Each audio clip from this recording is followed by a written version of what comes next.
All messages. Community moderation. Let's see.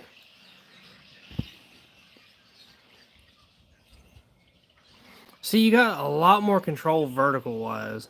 That's interesting.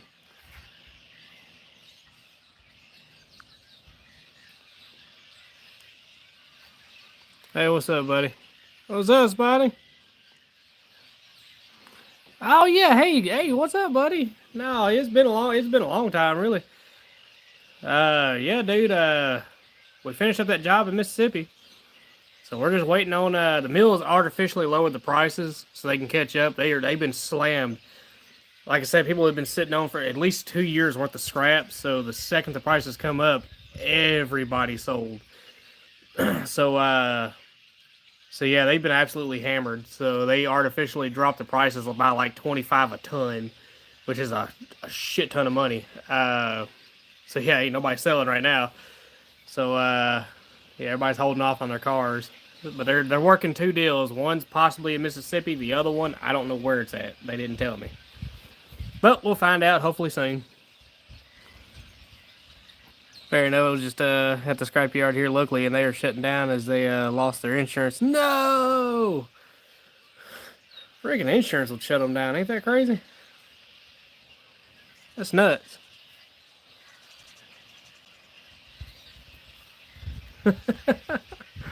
No, but they got us. They got us stopped right now. Like I said, prices. You know, what can you do? That dictates everything. Hey, I'm gonna try next time we go live on the baler. I'm gonna try vertical out and just see how it works out. Ironically, you have more control in vertical than you do horizontally, which makes zero sense to me because you'd think it's the same thing. But we'll see.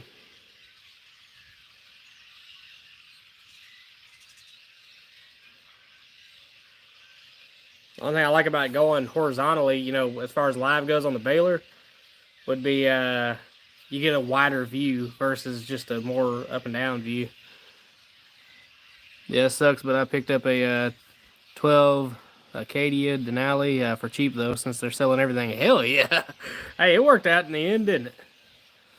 Worked out big time in the end. Hell yeah!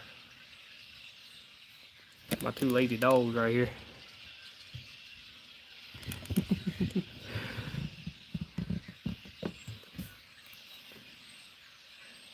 They had a tornado warning just in Millington not too long ago. They lifted it though. We've been getting lucky here lately. It's been splitting all around us.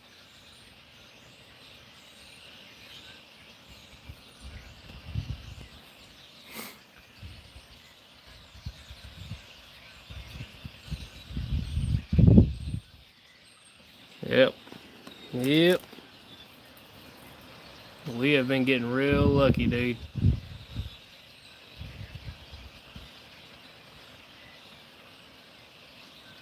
Oh, still call it 35 degrees. Hell no.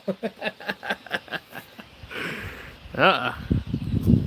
I'm glad I'm down here. It's comfortable warm down here right now. Shit, it got up to 70 today.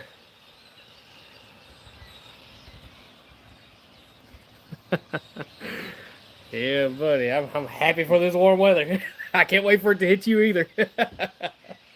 They said it's supposed to settle down after today for a little bit. So that's nice.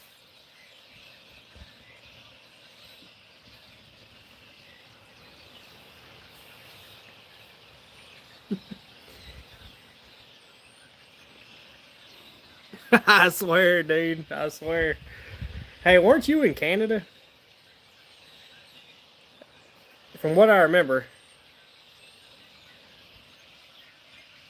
Oh, yeah, yeah, yeah. Yeah. Ooh, sorry, Paul. I'm out here in a t-shirt.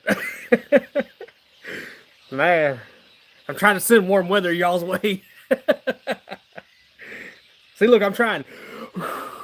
Ah, the wind's too strong. Ouch. Yeah, I thought I remember that. Yeah, yeah. Yep. Yeah, it's been a minute, but somehow that stuck with me, I guess. Yeah, buddy. Yeah, I watched Ryan Hall. He said something about it was going to drop a lot of snow out west. And 15 miles away from Niagara Falls, man. That's cool. That's actually pretty awesome.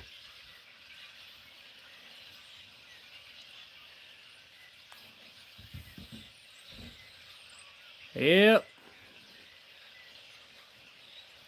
No, we got a few. We got a few on there, on here. We got like I said, there's Chop, there's Caver, everybody from the UK. We got Stian. He's from Norway, but he's living here. I think he's in Florida. I keep for some reason with Stian, I keep saying he's Texas or Florida. I keep getting those two mixed up left and right as far as where he's at. But yeah, yeah, we got Stian. He's from originally from Norway, and then there's all in between. But there's a couple of Canadians that talk on here that yeah, yep, a couple others. And of course, everybody else is pretty much states and everywhere else. Yeah, yep. Oh, that was my knee that popped. Ouch. I even had one from a little tiny little country. It's over there in Europe. It's tucked in over there by Germany. Golly, my look. All right, look. I cannot remember for the life of me. A little tiny little country, but there was somebody watching from there. At least from the statistics. I was like, huh. They said it in the chat. I haven't seen them since, but they said it in the chat before, and then I hopped on my statistics, and it actually showed where they were from that country. I was like, oh my god, if I could remember the name of it, golly. Anyhow, I know it's over there tucked up. I think it's north of Germany, or it's somewhere around there, but it's a little tiny little country. Yeah, last time I was here, you were taking apart a limo. Yeah, dude, that's been a minute ago. Yeah. We come across another limo, but it popped up and disappeared so fast. It was already kind of shredded up. It was in that pile on this Mississippi job. But yeah. Yeah, that old limo, that was fun. That took some chewing on, for sure.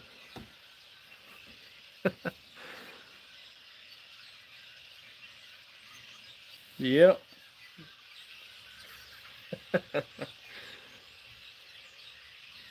Yeah, we tried to fit it in there that one time, but I said if he would just crunch up the trunk and crunch up the engine bay, kind of bring it on in, it would have fit.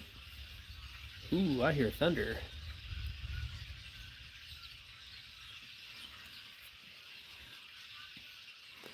All right, brother. Hey, we're starting to hear some thunder. All right, bring on the lightning.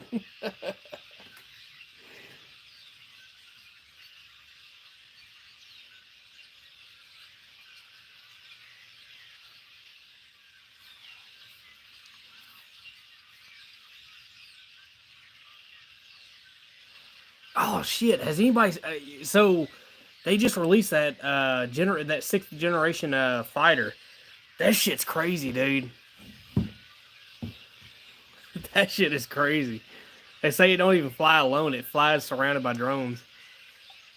That's nuts.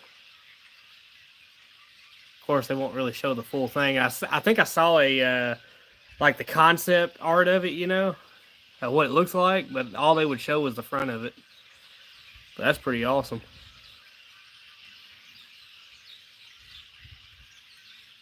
But it was a sixth generation fighter. But out of all the ones, dude, I think the SR-71 is my favorite. It's just iconic for what it is. And on top of that, all the stories that come from it. I mean, it's pretty freaking baller whenever you can just outrun a missile. I mean, I understand it's outdated now, but still, it was an awesome thing they did back all the way back then.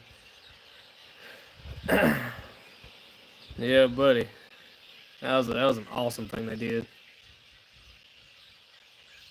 Well, they got the planes out flying today. They're crisscrossing everywhere over here. Let me point y'all up just a hair bit. See what I'm talking about. I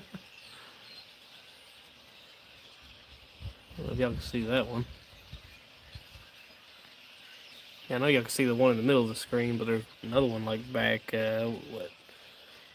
Yeah, about right in here.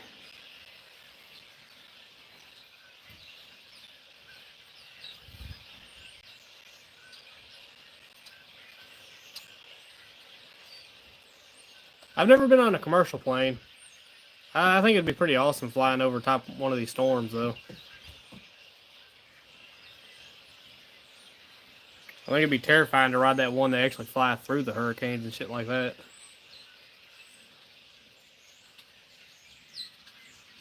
I was watching another documentary on Joplin, Missouri. They had it was a group of friends. It was a lady and it was a brother and sister and a good friend of theirs. They all huddled down. They went inside of a freezer, and it's 1,000 wonders they survived. It really is, because everything was gone. Like I said, the pad they were on, there was nothing really left, and like the freezer that they were in, it was gone. And they said they got as low as they could to the ground, and they huddled in and hung on.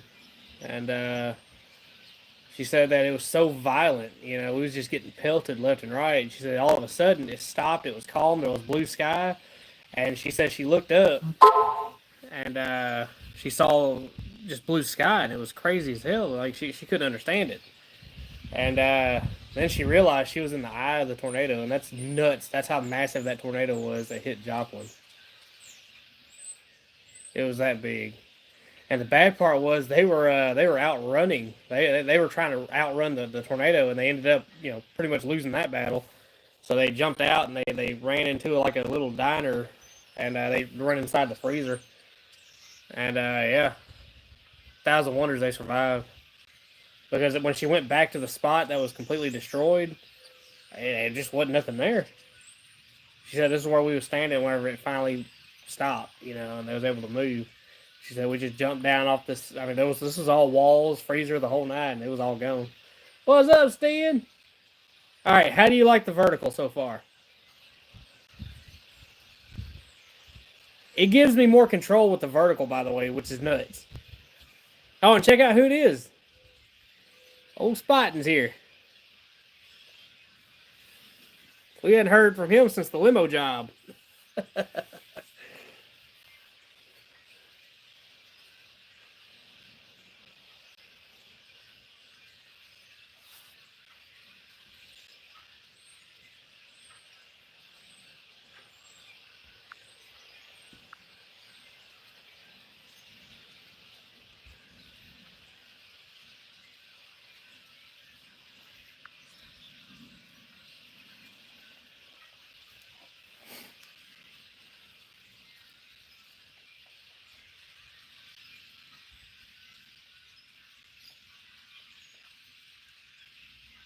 It's okay on your phone? Hell yeah. I think I want to try it one time when we go to work on the baler. I imagine it's going to be weird on the TV, yeah. And the laptop you normally use, too. It's going to be real weird then. I don't know.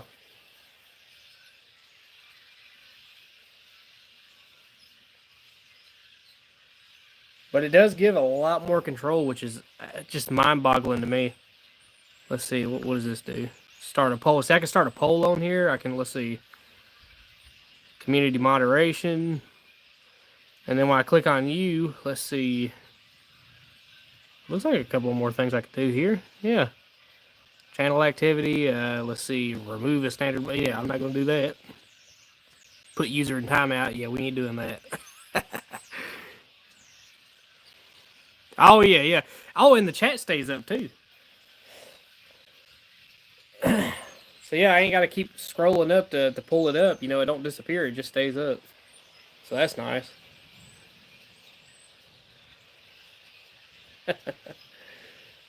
Yep. I got some JBLs. These right here.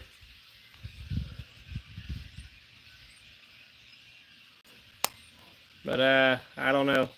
I don't know how well they're going to work because I've tried them before and it didn't work. It was the audio was on my phone, and I tried it on the motorcycle. I went live on the motorcycle earlier, and yeah, it didn't work out too well.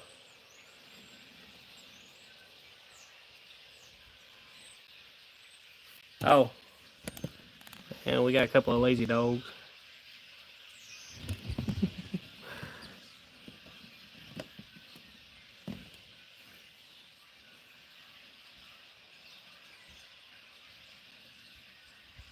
Main reason it looks odd on the TV is the TV. Yeah, exactly, exactly.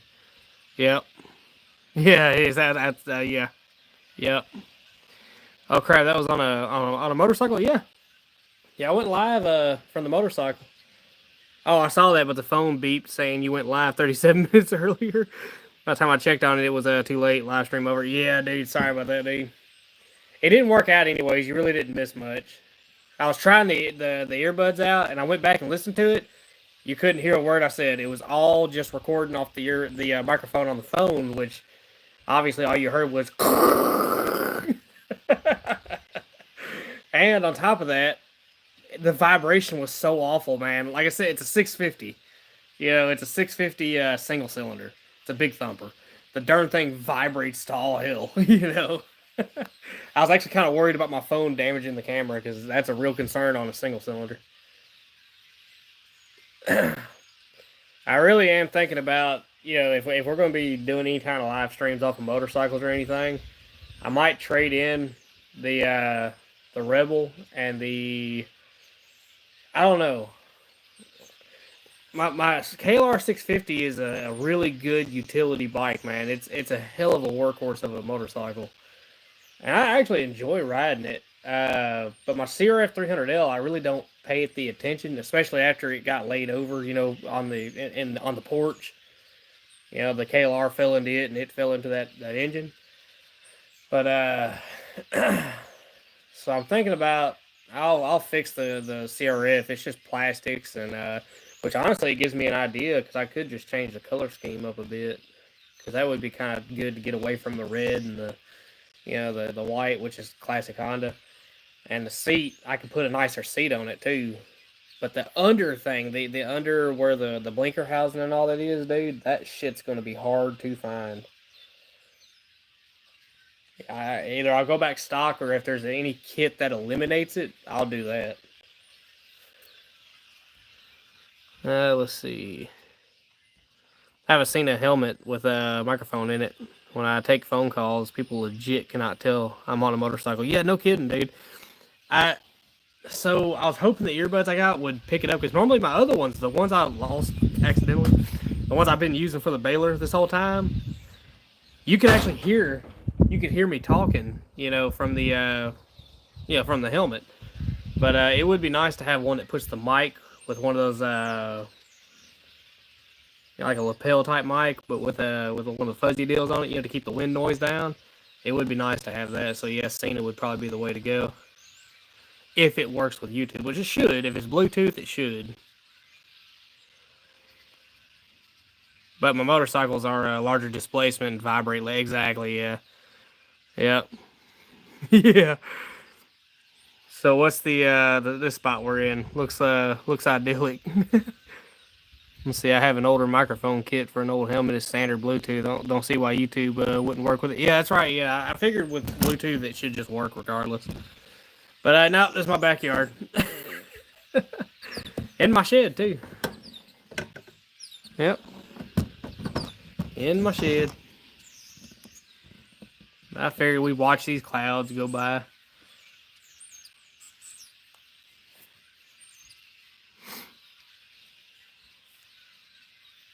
I hear you, dude. I hear you. If I'm trying to go to bed, just have him hop over this fence, Oh man, that was Oh man. Yep. That poor old fence, man. It's been here ever since I've been at this house. I painted it once, and that's pretty much all that was holding it together to begin with. So it's on its way out. It's turning to dust. I probably won't go back with it. I don't know. Because me personally, I'm not much on fences. I actually passed out earlier today. Came home at 4:30 with Chinese food, and it put me in a food coma. No kidding, dude. No kidding. I swear, sometimes that Chinese food does it to you, dude. Yeah, I swear they're sticking chloroform in that shit. Hey, parents, nap time. That shit's nuts. Oh man, old nap time. Oh yeah, dude. Yeah, no kidding, dude. It hadn't even rained yet here. Knock on wood, because now it's fixing to come down. I bet. I done jinxed it. But yeah, no, all this shit's been splitting up, going around us. They had it to where it was gonna be nasty all day on the radar yesterday. But shit, it didn't do nothing. It clouded up real bad, but that was it. And then it kind of cleared off and went to blue skies again. At least we're getting these awesome looking clouds. I was thinking about heading down to Mississippi, but I was like, well, shit, it's kind of a nice day, so we started just hanging out, me and my wife and my son. And he had a an accident. He didn't make it to the toilet all the way, so yeah, that was fun. Now let's see. So where did the motorcycle ride go? Well, it started at Walmart. Ironically, I tried on the earbuds, and again, it did. The Bluetooth didn't. The mic didn't work in the helmet. It only stayed on the phone, which was kind of weird to me. I don't know, but it just went from Walmart. We rode around. I was trying to figure out something to eat for breakfast, for me and my wife and everybody. But I was like, well, you know what? So I ended up riding to the other store, the local market, and found something for us all to eat. But it was just kind of like just popping around, buzzing around. But oh yeah, back on the motorcycle situation. I'm thinking about trading in the CRF 300L and the Rebel 300 that I have. Because they're still right now in their stock form, but the CRF 300L, I will have to do some customizing to it. I do have to. I'll have to replace the plastic on the one side. It's got a pretty deep scratch in it, so might as well just replace that one. But it's got an aftermarket tank, and I want to do the under. I gotta find wherever the hell I can get that darn under panel for the blinker and all that. But once I get all that done, I can sell both of those bikes, and then I don't know. I have a dream bike that I always wanted. They're so high. Even the used ones, man, you just cannot get them. They want what they were new back then, and that's nuts. But it's a FZ07 and the FZ09. I was completely fascinated with those two bikes.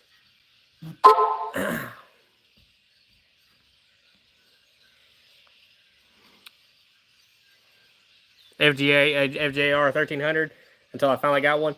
I personally loved the color scheme of the FZ07. I love the sound of an FZ07. I understand it's not as powerful as the FZ09, but the sound that come from that bike didn't look like it came from that bike. Anyhow, but the FZ09 had a shit ton of power, and it was a naked bike.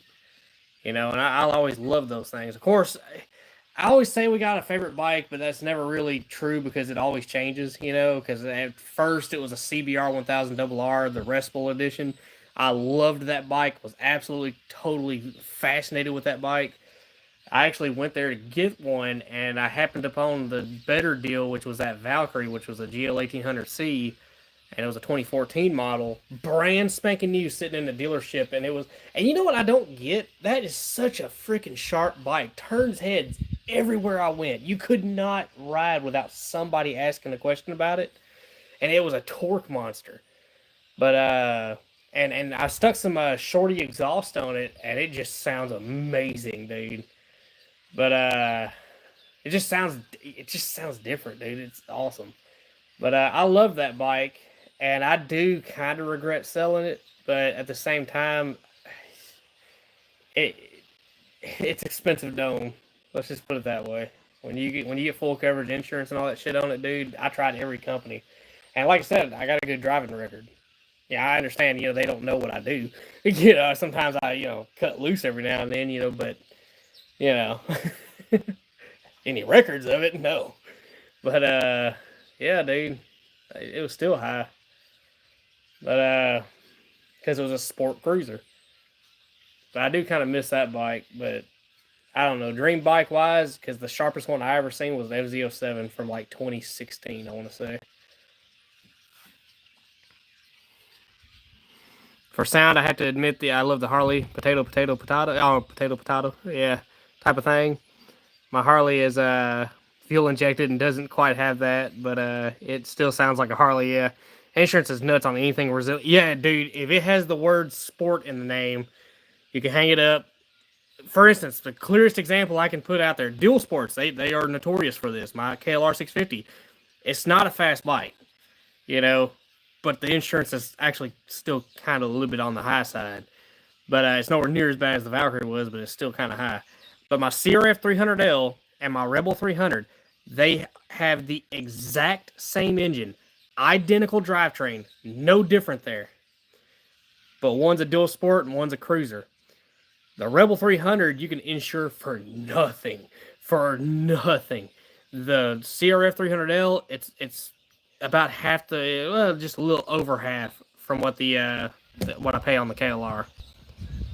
Yep. I think the KLR for 6 months is like $600, which is $100 a month. It's nowhere near what I was paying on the Valkyrie, but the CRF 300L was about around 350ish to 80ish, something like that, every 6 months, which that's not as bad. But the Rebel, it was so stupid cheap. Hey, some lightning in the background. Y'all see that? But the Rebel was so cheap, man. When I had it registered and was riding it out on the road. But yeah, I don't know. I had plans for the bikes, but I don't know. I just you change as you go along. You change. Now let's see. The difference is kids don't buy the CRF and turn themselves into tomato ketchup on it. Yeah. That's what they look at. How many payouts they have for each model. Yeah, exactly. Yeah. Yep. I wish they would do it individually, though. I wish they wouldn't punish everybody because of such and such, I wish they would do it on an individual level, because that would be better, in my opinion, for the customer. But they never do that.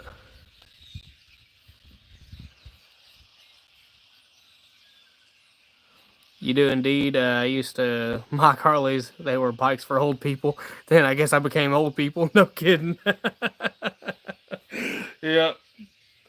Harley is mainly for the sound. As far as their bikes go, I think the most powerful one they got, production-wise, it just broke over like 120 horsepower? Maybe 115? I don't know. But for me, I don't know. I've always been into Hondas and Cowies. Suzuki's, I've only owned a couple of Suzuki's, but they were old school bikes. They were like 80s and 90s. Hey, we're seeing some more lightning.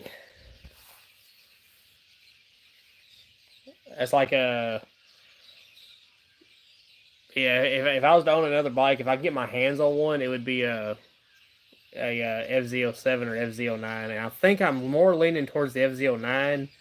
It would be a lot smoother than the FZ07 camera wise.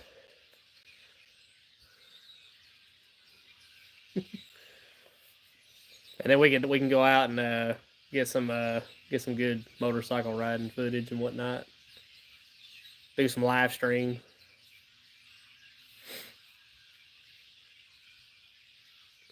I have an 1893 for muscle cars. Yeah, I joke that they turn gasoline into noise. The Harley does that at speed. At idle, it turns gasoline into shaking. No kidding. The old joke. So the old joke for Harleys was you had to tighten everything back up after 100 miles. So when you was done with your ride after 100 miles, you had to stop. You had your little tool pouch with you. You had to tighten everything back up. That's like my so Volkswagen. All right, I understand you might like Volkswagen. I to this day have the worst looks with what's supposedly the most reliable engine. I had the worst luck with Volkswagen. The old school 1200s, 1600s, and shit like that, dude. I haven't had a bus engine, but I have had the 1600s before. I got a long rail down in the shop, and it had a Volkswagen 1600 on it. And the darn thing, yeah. I don't like VW either. I've had nothing but bad luck with them. I'm just burnt. At this point, I'm burnt. But, oh, by the way, a great place for an oil pressure gauge is right on the freaking block. But anyhow, I digress. You hear that knocking? Let me run back and check my gauge. I've never owned a VW, but I owned an Audi A8. I had to put 2 transmissions in that car, and the time I owned it, no more. Yeah, no kidding, dude. No kidding.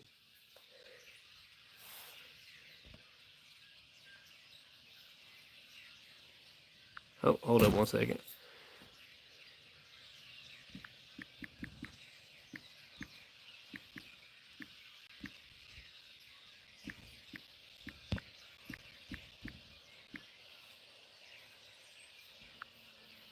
Okay. But, the Hag Volkswagen Audi Group. Yeah. The parent company. Yep. But, it's like the Jag, but it's the VAG. But, yeah, now, I put a 2.5 liter Iron Duke, a Chevrolet Iron Duke. It's got the gear drivetrain and all that good stuff. But, I got an adapter plate from a company out in California with a flywheel. But it bolted right up, and like I said, just with the 2.5 liter Iron Duke, it whooped the Volkswagen's ass on power, dude. And like I said, a 2.5 liter Iron Duke is not known for power. It kicked its ass. I had so much torque out of that little 4-cylinder engine that it lifted the front wheels off the ground whenever I gunned it once. And that was with, and I shit you not, so I was playing with something, a lawnmower carburetor. And it run great off of that, by the way, just putting that out there. I had a weird little, I have a picture somewhere, I'll have to post it. I built like a weird adapter thing that went to a intake, manifold off of like a lawnmower that I stood up vertically on the intake, which actually curved, I think, almost 90, which it was kind of sticking. It was enough to where it wasn't leaking gas into it. And then I gravity fed with a bottle the fuel to that little lawnmower carburetor and took it off down the road and back, and I just fell out. It had all that torque, all that power with a freaking lawnmower carburetor, and the Volkswagen couldn't do it in its stock setup. It just could. It was so dog slow, dude. But yeah, I think for sale ad on my A8 is still on my YouTube. No kidding. But I couldn't do it. So because it was Christmas of all times, it was Christmas Eve. We left my sister's, and again it was warm. That's the only reason we was in a open rail, frame, sand rail. We was riding back, and me and my wife, we were just riding back, and I felt like it kind of slugged a little bit on power. I was like, maybe some bad gas or something like that. I'm just kind of running through my head because I didn't hear nothing at first. So I said, well, all right. So I hit the ramp, and as soon as I hit the ramp, I heard it. I heard the ticking. I was like, no. As soon as I hit the stop sign, full on knock. It had a full knock. I turned left. I make it on down to this gas station. Pulled up in into the parking lot, and it was barely making it there. Barely making it into the parking lot. Because I was like, if it's fucked, it's fucked. So sure enough, I went back there as it was still kind of running, and I looked at the oil pressure gauge, which is conveniently located on the side of the freaking block. And it was reading 0, Z, nilch, nothing. I checked the oil, of course, after I shut it off, which it shut off very awfully sounding. Anyhow, and yeah, she was full of oil, but she just died. Just went to knocking. No smoke, no warning, just went to knocking. Just I guess the oil pump failed. That's what I hadn't even tore into the engine. I don't care to touch it. I removed that bastard and it's still sitting in the floor of my shop in the corner because I was that sick of it, dude. I'm not going back with Volkswagen at all. So that's why there's a 2.8 liter V6 Chevy, kind of the same way though. It's a super reliable 60 degree because it fit the bell housing I already had for the 2.5 liter Iron Duke, but it's got 2 more cylinders. How about that? It'll have a better sound to it and all that good stuff. But yeah, let's see. I've seen those experiences. Yeah, dude. No, it's true. One guy was claiming he got 100 miles a gallon out of his car without any power loss. I think I know who you're talking about, and yeah, he proved it. He proved it. He went on a road trip. He topped it all the way up to the brim, went like 50 miles out and 50 miles back in, and went to go top it back off at the same gas pump at the same gas station. And he only put like, oh, dude, it wasn't even it didn't even use a gallon. It was still right there at the top. He went to go fill it up and it was just there, you know? So yeah, it sips on fuel. Why is it not sitting inside your crusher? I don't know, man. I'm still pissed off at it. I think I want to punish it by letting it rot. Let's see. I mean, you have the best way I can imagine to dispose misbehaving mechanical devices. I want to test drive in that car. Yeah, no kidding. Yeah. Yep. And no, I'm done with Volkswagen. Screw Volkswagen.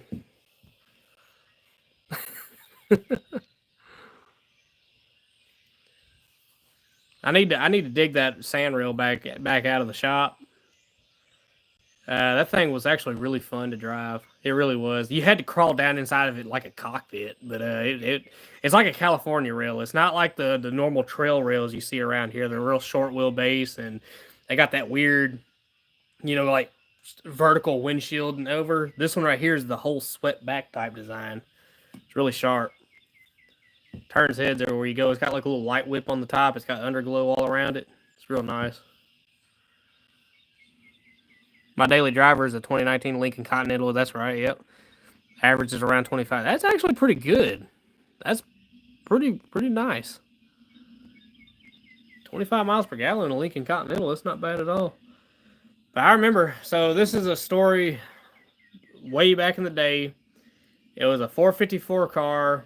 I want to say it was a Cadillac or something like that. I can't remember the full details, but I do remember he had the fuel set up in his garage, and he sold the car with the carburetor on it that he had modified. But he was able to get, so it was a friend of ours, but she's long dead and gone now, unfortunately. But anyhow,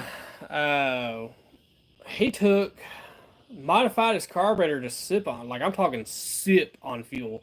And he had this little fang deal he stuck up down to the throat of the carburetor that he could actually, mist the gas into it, but he could control exactly how much. The car was a little low on power. It still had enough to do some, like, he can get up to speed. It almost drove kind of normal ish, but he could dial the fuel however he wanted it. He had full control over it. And he was able to drive all the way to Nashville and back, from West Tennessee to Nashville and back, on like $25, I want to say. $30, something like that. But the lawnmower carburetor experiment, yeah, that actually worked really well. But that was Thunder. I want to say Thunderhead, 1980 something. But yeah, Thunderhead was the channel name, and he actually did the test. And like I said, he is actually very thorough in his data that he collected. But he actually went on a physical drive with it, with a lawnmower carburetor. He 3D printed the head, the whole nine, or the adapter, and it actually worked. Yep, it actually worked. So as far as that test being successful, I would say I 100% believe with his results. He did it just for shits and giggles, at first, but then it turned into like a serious experiment. Like, holy shit, this actually worked, and it worked well. And he thought when he first fired it up, after he put everything together, he thought it was just running off of the initial gas left in the intake, but in fact, it was running.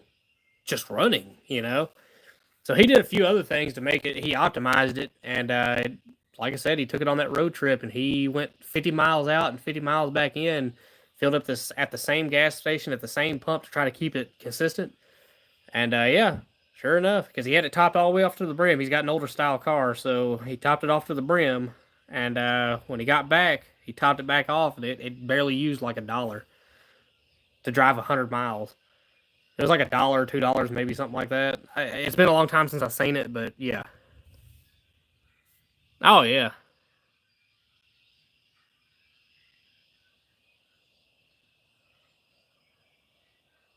Let's see. I don't doubt you can hypermile the car, but I don't think I'd want to drive it. I can dial my fuel back too, but eventually the engine stalls. Yeah, no kidding. Yeah, that sounds about right. I 100% believe he could sell the conversion kit, become a millionaire if those numbers are right. Yeah, no kidding, dude. Uh, I don't know. He probably did put a patent on it, but at the same time, all right. So Steven, if you want to go down another rabbit hole, here in the U.S., there's a bunch of companies who have bought who have bought patents, and evidently, I imagine something like this has already been done. It's been bought out by a major company and it's been shelved. You can go back and see a lot of patents of actual proven concepts, and they actually got a patent for it, and then a bit large company bought it out and shelved it. That shit happens more than you know. Yep. A friend of mine applied for some patents. It's hell when you're a small business. Yeah, it is, dude. For instance, the guy I'm talking about, see, he always did stuff like this, dude. But that Fang thing he had, that was actually pretty nice. But you still had power. That was the thing. You had enough power to still do whatever you wanted to do. But whenever you got to speed, you could dial that sucker all the way back and just absolutely make awesome fuel mileage. It would just sip, like seriously sip on some fuel here and there, and still had enough power to stay with traffic and all that when you wanted it. But he had a patent for so those little handles you can attach to a shovel or to a rake or something like that. It makes it easier. Do y'all remember them things popping up at one point in time? He actually had prototypes the whole nine, went up there, applied for the patents. They told him, I think it was another, I want to say they said that they started the application process, and then all of a sudden they told him, well, we can't do it. Something popped up, they couldn't do it. And it wasn't even a year later, he saw a commercial with his exact same. He had prototypes and everything, dude. The exact same handle thing that was on shovels that they were selling. No shit, somebody up there stole his fucking design, dude. Wasn't even a year later, and somebody was selling that shit. So yeah. The nice thing about patents, though, they expire. Yeah, so if you uncover technology some mega company has shelved, you just wait for the patent to expire and make your own product. Yeah, unlike copyrights, which Disney has managed to get extended until the cows come home. Otherwise, Mickey Mouse would be public domain by now. No kidding. The something is usually prior art, but you need high-powered lawyers to get a patent. No kidding. My friend spent $100,000 for his patents, which was basically his life savings. Ain't that crazy, dude? Yeah, that's nuts.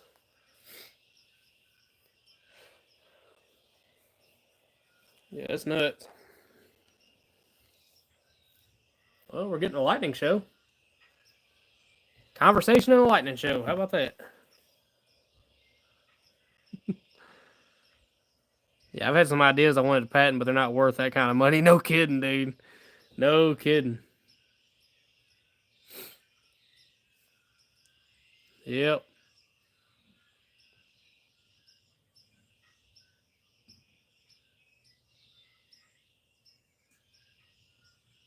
That's like this one that still gets me to this day. The safe cigarette that came out. I want now again. I'm botching these times. I'm just guesstimating the area. It's been so long since I've seen the stuff. Seen whatever the deal was. But they come out with a safe cigarette. I want to say around the 50s, ballpark it around the 50s sometime. And the big tobacco companies, they ended up buying them out and shelving them. They pretty much put them out of business.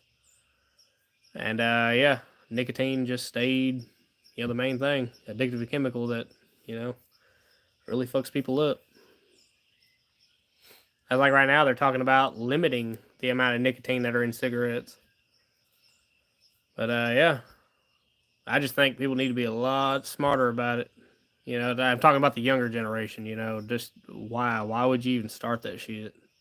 You should know better. I was raised around a smoker my whole life, dude, and I'm telling you, I'd never had the desire to pick that shit up. Never.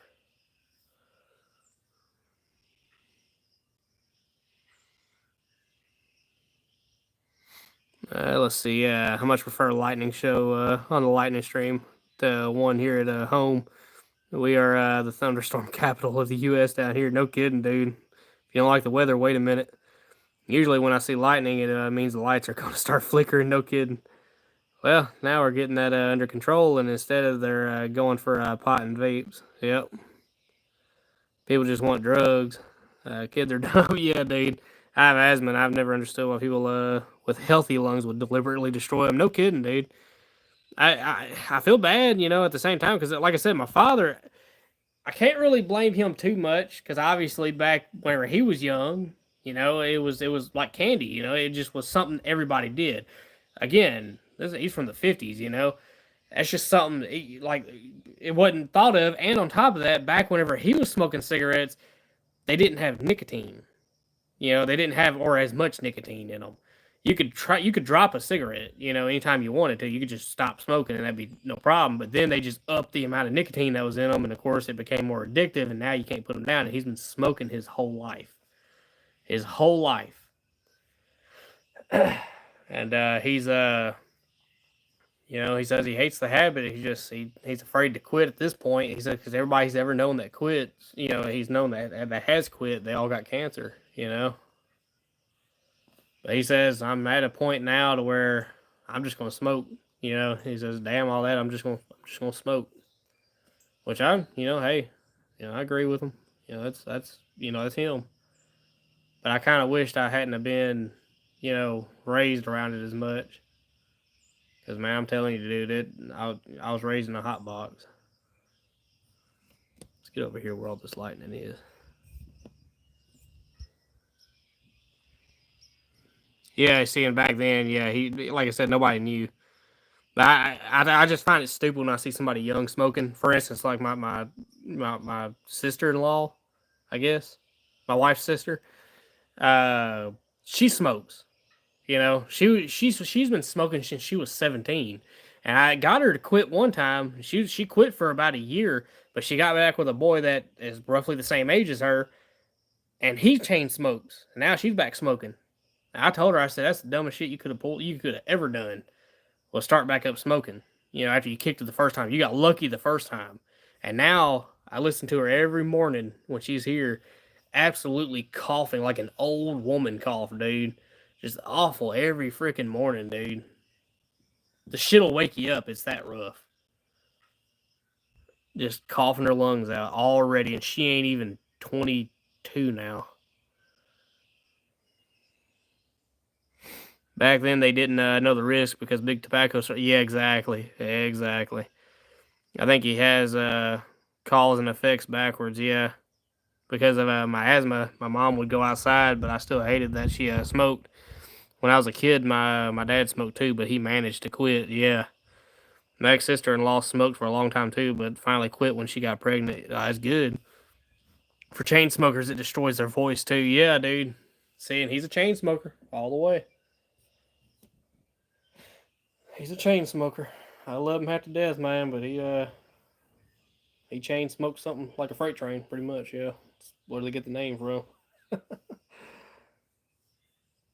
That's a beautiful cloud right there with all that lightning. It's going north, kind of northeastish, you know, from me. So it looks like it's gonna split, go around us again.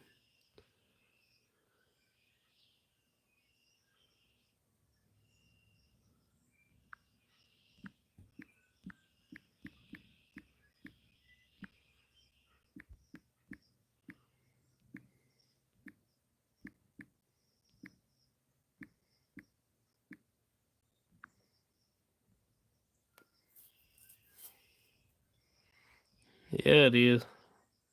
And we're actually seeing lightning. Because last time we didn't see shit. Beautiful moon with a bunch of clouds, but no lightning. I love the surroundings there, quiet and peaceful. I'd love to find me some country acreage in the Texas Hill Country. Yeah, no kidding, dude. So it's nice. It's nice not having neighbors and all that. Which my nearest, I mean, when I say not having neighbors, they're not just butted up next to me. They're actually pretty far. They're about a mile from me. Which y'all have seen in the other live streams how far they are. You know, they're all the way way from me. Hey, we can hear the thunder now. Bring the thunder. My nearest neighbor is a 500-foot walk. Not quite a mile, but still a comfortable distance. Yeah. And I love my neighbors too. Now these people up here, I hadn't really talked to them yet, but I got some really good neighbors though. Yeah, I got some really good neighbors. The ones I do know. My field, I haven't had to cut my field not once since I've been here, and that's been since 2011, dude. I haven't had to touch that field not once. My neighbor comes out here and cuts it for his cows, so he's got it kind of treated the way he wants it. I just try to keep out of I can't try to keep stuff out of his way, that way he's got plenty for his cows. He ain't having to go around my stuff. Like I said, I work with him a lot on that. And over here down from him is my other neighbor, William. He's awesome, and the reason being, he built this house back in the 70s, I want to say. He built the top half of this house. No shit. And the man who built this house lives right down the road. It's crazy. And he's a trading man too. That man trades for anything. He built the whole other half of my shop for a trade on a bass boat and that freaking. I giggled the whole time when I built it. Mud mower, or not mud mower. It was a racing mower. It had a V6 Vortec. I want to say 30 or 40 over, one of the two. I can't remember. It's been so long ago now. But it was cammed up. Can't remember the cam specs again. I have them out there. I gotta find the old picture and of course all my documents on it. But anyhow, it had vertical exhaust stacks. Each cylinder was a individual, and the shit sounded like a V8, even though it was a V6 Vortec. But it was paired up with a 2-speed power glide and a Dana 9-inch chopped and shortened up, real shortened rear end. That was all directly connected, frame built around that, and had a lawnmower seat. I did just flat panels for the fenders and shit. I think I put a green stripe, and it was black with a green stripe. But it was really awesome, dude. I love that thing. It threw rooster tails up in the field every time you goosed it. Dude, I don't know what happens, dude. Sometimes, and it don't happen often, but sometimes I'll just get to building. Like that, for instance, that rat wagon. I get to building, and I giggled the entire time I built that rat wagon, and I built that thing in like 30 to 40 minutes. It was a rolling chassis with steering, and I think later on it stayed a rolling chassis for a while, and then one day I just welded a darn engine plate to the back of it and made it work, and now it drives around. Take it to car shows every now and then. But the steering actually, like, it's an actual wagon handle too. See, I've seen a lot of people do it, but they do go-kart steering and shit like that, dude. This one is an actual wagon handle that you steer like you're flying a helicopter, right, in a way, But it steers left and right with that. So I actually kept the wagon handle. That's the first one I ever seen that actually kept it. So yeah.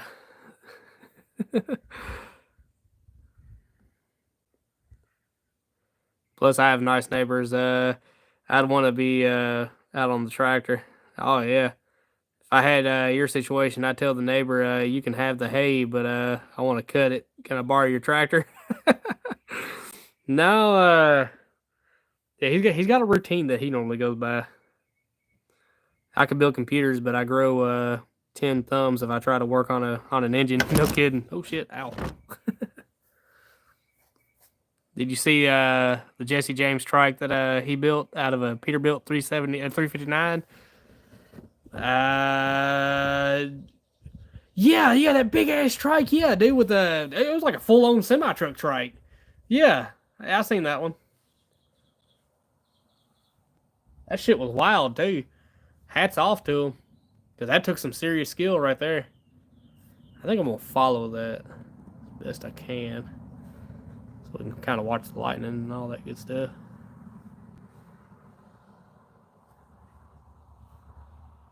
Yeah, I used to watch Vegas Rat Rods. I used to watch that too. They were pretty cool. Oh, that was my hit. Hey, what's up, Epperson? I have a computer that needs built eventually. Yeah, let's see here. He basically took the cab off of a semi truck, added a single front wheel and handlebars. No kidding. Scheduled for mid 2027. Also, howdy. Yep.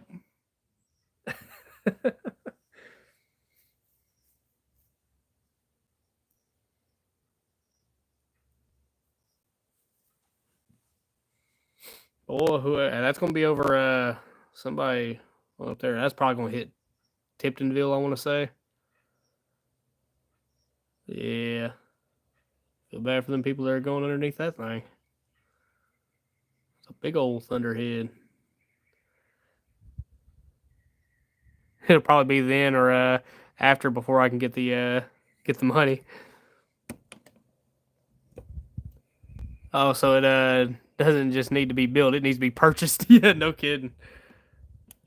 I've got the case. Oh shit!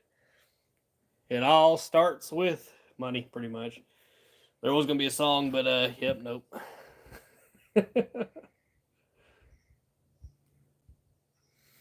Shit, you got the start.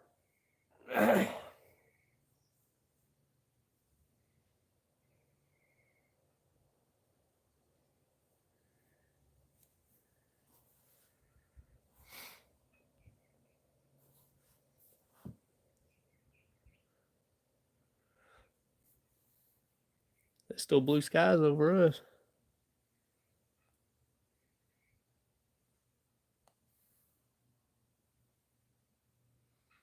I'm actually working on a build right now. It's a retro build, trying to build a digitalization or digit. Golly, dude, English is hard. PC, in other words, a PC that can handle all kinds of old storage media, floppy disk, oh shit. That brings back memories. Yeah, yep. Oh my god, dude. Shit. That's a blast from the past.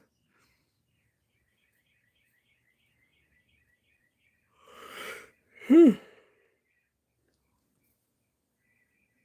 gonna do like a steampunk design on it? A retro computing collection dating back to the 80s, and there's a lot of treasures in on old floppies and hard drives. No kidding. It's a G5 Mac Tower. I'm going to convert to an ATX once I get the metal and paint work done. I need somebody to actually put all the computer stuff in it. Dude, Stan, if you're going back with that old school technology, dude, you ought to do some Mad Max shit to that case. I have two G5 towers. I put a 2x6 across them and converted them to a bench. No kidding. And now, and mind you, Averson, he wants a crushed car for a table.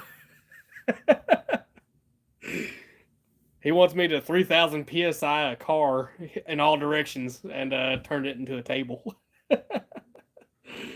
Yep, I can see it happening. I can already hear that now. Talking to my boss, like, hey, so we got a guy. He wants to buy a car from you, but he don't want to buy it whole. He wants a bale. How much would you sell a bale for? Why does he want a bale? Reasons. He's a collector of weird tables. There you go. Oh, there you go. Workbench. Yeah, yeah. Oh, I want to buy it whole. I pay meal prices. He'd probably go for it if it was off of his lot. So that'd have to be the next time the baler's there. So I could probably make that happen, but we'll have to find a car that you would want as a table. Now, just a heads up, if you want like a clean bell, it'd have to be kind of a smaller car. That'll be the sharpest bells that you can get. Because if you do something large like an SUV or something like that, it's gonna be a difficult one to get squared away. It is a whole car. I just needed shrunk down to fit in a pickup truck. No kidding. Oh, it'll fit. It'll fit in the bed of a truck. Shit. When I got that ambulance, the bale that I set on the front to counterweight everything on my trailer, that bale set in between the frame rails. No kidding. Back when it was a complete, it had the front end under it and all that. Yeah, that bale set in front of the frame rails.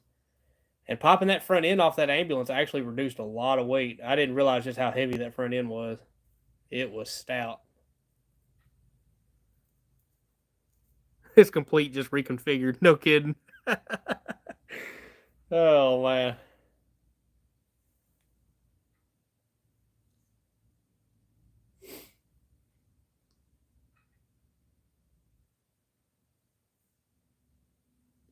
Let's go ahead and adjust this way just a tad bit. There we go. Yeah, buddy. What's up, Chris? What's up, buddy? Oh. Loading wouldn't be a problem. You have the grapple for unloading. I hope my neighbor's forklift can handle that weight. No kidding. No kidding, dude. Might have to get you a long skid, put it on that. It'd be a little easier getting it out of your truck. That way, when I go to set it on there, I can set it in your truck.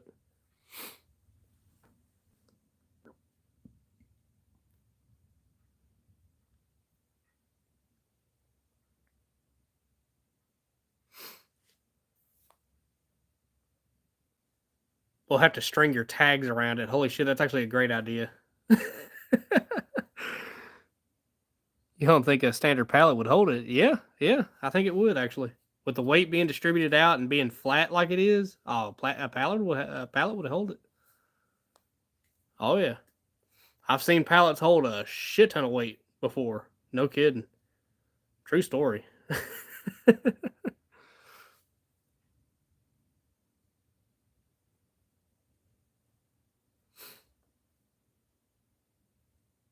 I've seen 3 to 4,000 pounds easy on a pallet before. You can get those blue pallets, which those are the best if you can get your hands on them. Those are the best pallets, but I have seen them on some just regular ass pallets, with some serious weight on them.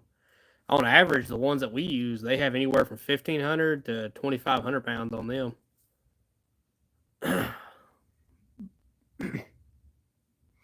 Yeah, some of the your bales have license plate holder, so undamaged. You can actually still take the plate off. Yeah, if we get lucky, we'd get it compacted like that. Yeah, no kidding, dude.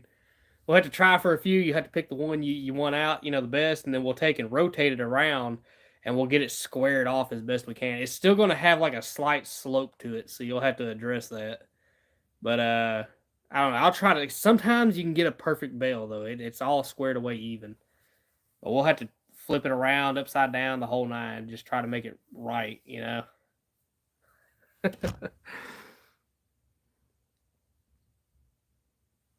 But yeah, you can take and string your plates up. We can attach them all together and run it around the entire circumference of the bale, and then you can have a glass top on top of that. Also, we'd have to try for one that has some color to it, like a red or a blue car, not a gray one. Yeah, yeah, yeah. Hell, if we can get two tone, that'd be awesome. But those are kind of rare. A big old lightning strike. It'll move out of these trees here in a little bit. Because you can see some lightning here. I'll turn it real quick. You can see some stuff happening up here. You'll see it here in a second.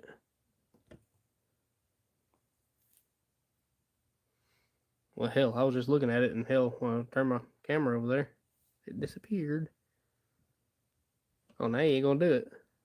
See how? Oh, yeah, there was a little small flash. Kind of red over that way, though.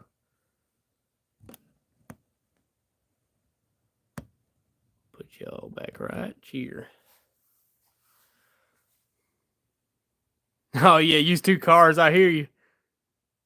Oh yeah, no, dude, I'm all for it.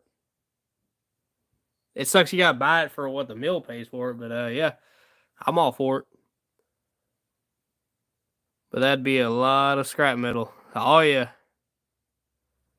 Last time I checked, mill prices were somewhere between 150 to 180 per ton. Yeah.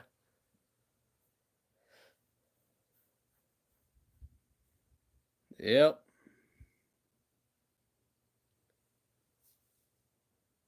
Hey, that's only fair. Otherwise, whoever I got the cube from would lose money. Yeah, no kidding. No kidding.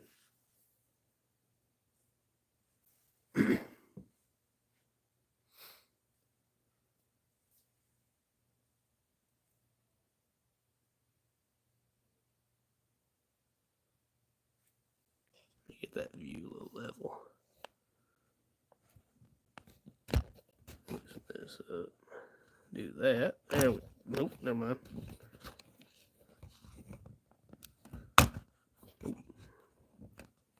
Okay, it's just like that. Let me do it with the legs then.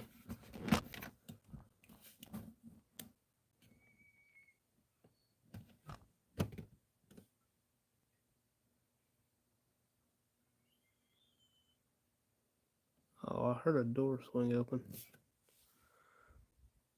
Let's see. If I get tired of it, I can always drop it off at the mill. No kidding. No kidding. It's already processed. Wow, nice lightning show. Now, oh yeah. Yep.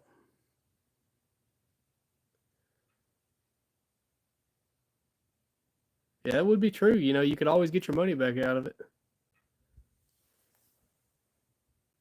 Hey, baby doll. You okay? Yeah. Little man snoozing? That time, he'd been fighting it all day. We got Steen on here. Who? Steen.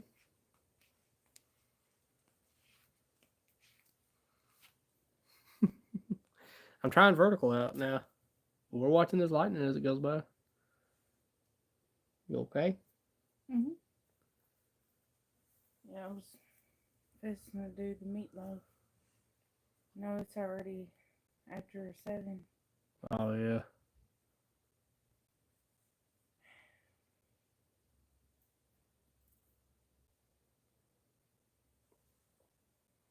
Yep, it's pretty bad over that way.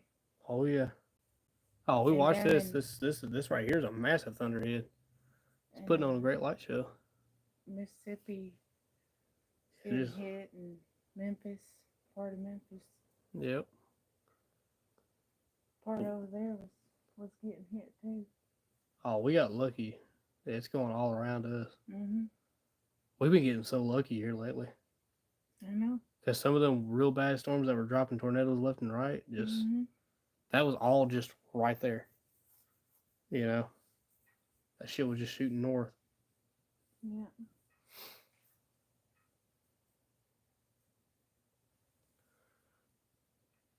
Oh yeah, way more impressive in the dark. That's right. Some people invest in precious metals. I invest in metals too, just slightly less precious. No kidding. We had a tornado less than a mile from my house last hurricane season. Stuff was scary. Yeah, but that hurricane was, oh my god, dude! I know exactly the one you're talking about. It was spawning not just regular ass little small tornadoes. It was producing some monsters, and there was a shit ton of them too, in clusters. That shit was wild. That hurricane was wild to begin with. How it formed. It formed in the Gulf and just intensified to a 5, just immediately. Yep.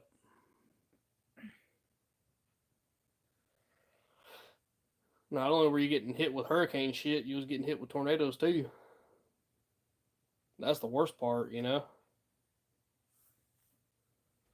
You want to sit down, baby doll? Here you go. I got you.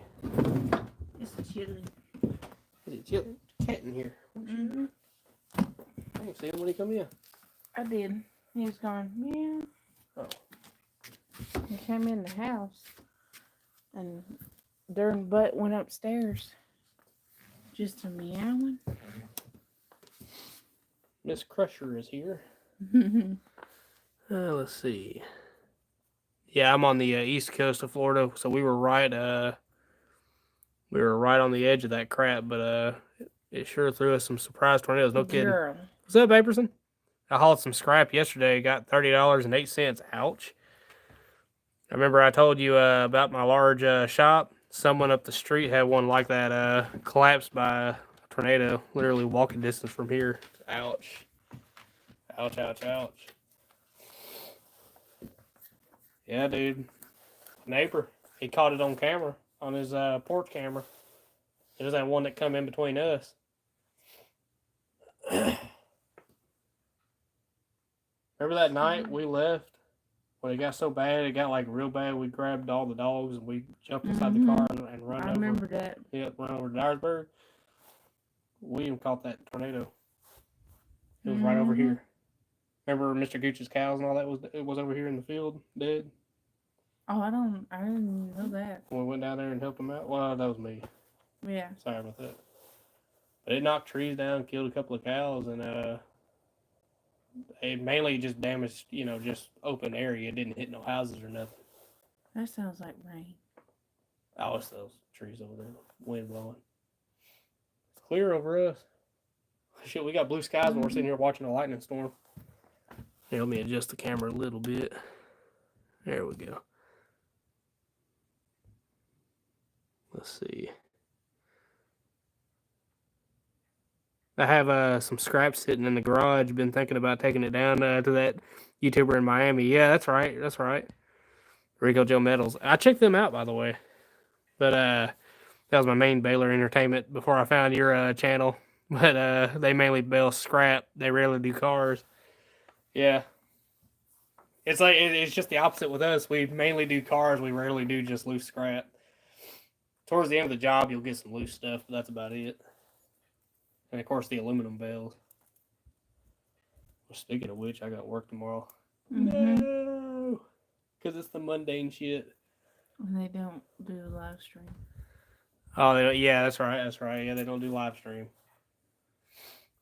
Yeah, that's I guess what's a little different, I just started doing it. My wife's idea.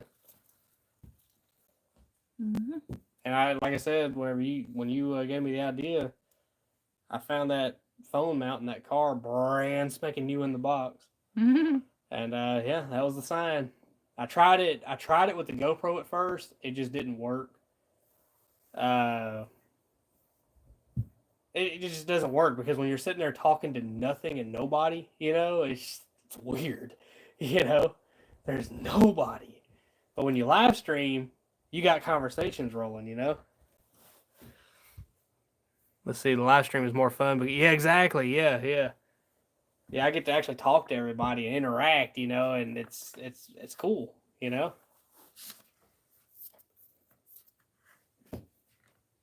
See, that's what was missing when I did the GoPro, because I kind of stopped. I did the GoPro on that one job site, and I just kind of forgot about it. I was like, yeah, no. I got back to the new job site, and I went to go drain the vein, and I looked over left in this car, and I noticed, I was like, holy shit, there's a box. I was like, it ain't got nothing in it. I picked it up, and it was full. I was like, holy shit. I opened it up, and it was still brand spanking new in the plastic and everything. That's actually been a good foam mount, but it finally broke. But the suction cup on that thing is absolutely phenomenal. Y'all see me when I had to peel that some gun off the window. I actually trust that with my phone. Let's see. I did set up a Discord for us, by the way. Oh shit, Discord doesn't give you the video live stream, but it does give you a way to chat, even or even join an audio channel together. Yeah, so that's what we was talking about last time. Last time I was on the baler, so we can actually talk to each other. We ain't having to do all the typing.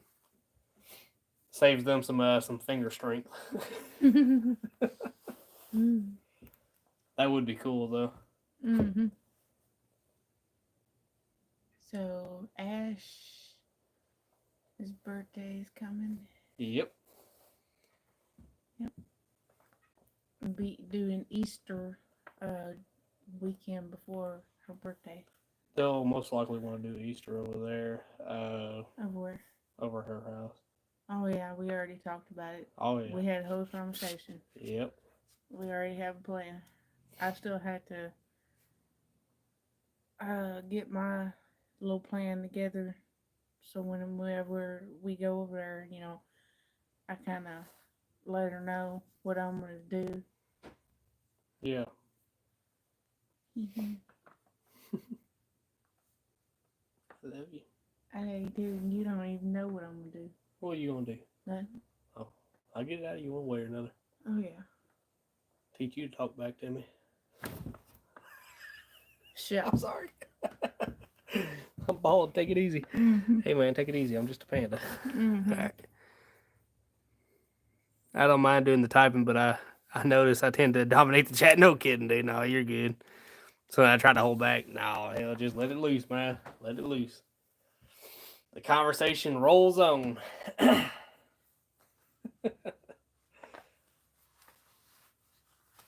least you're fast at typing. My ass is slow as hell. I chicken pick when I type. No, you're faster than me because I can't Well, type. I've mastered the art of chicken picking. All right, so. My sister's even faster than me. I'm over here like. Yep. Yeah, I have mastered the art of chicken picking.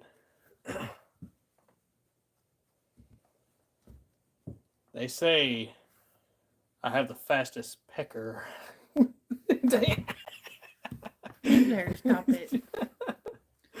Oh man.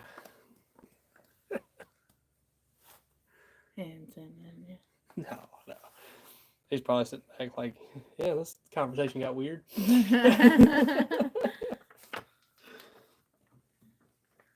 Here, we thought certified was bad. Mrs. Crusher. Uh-huh.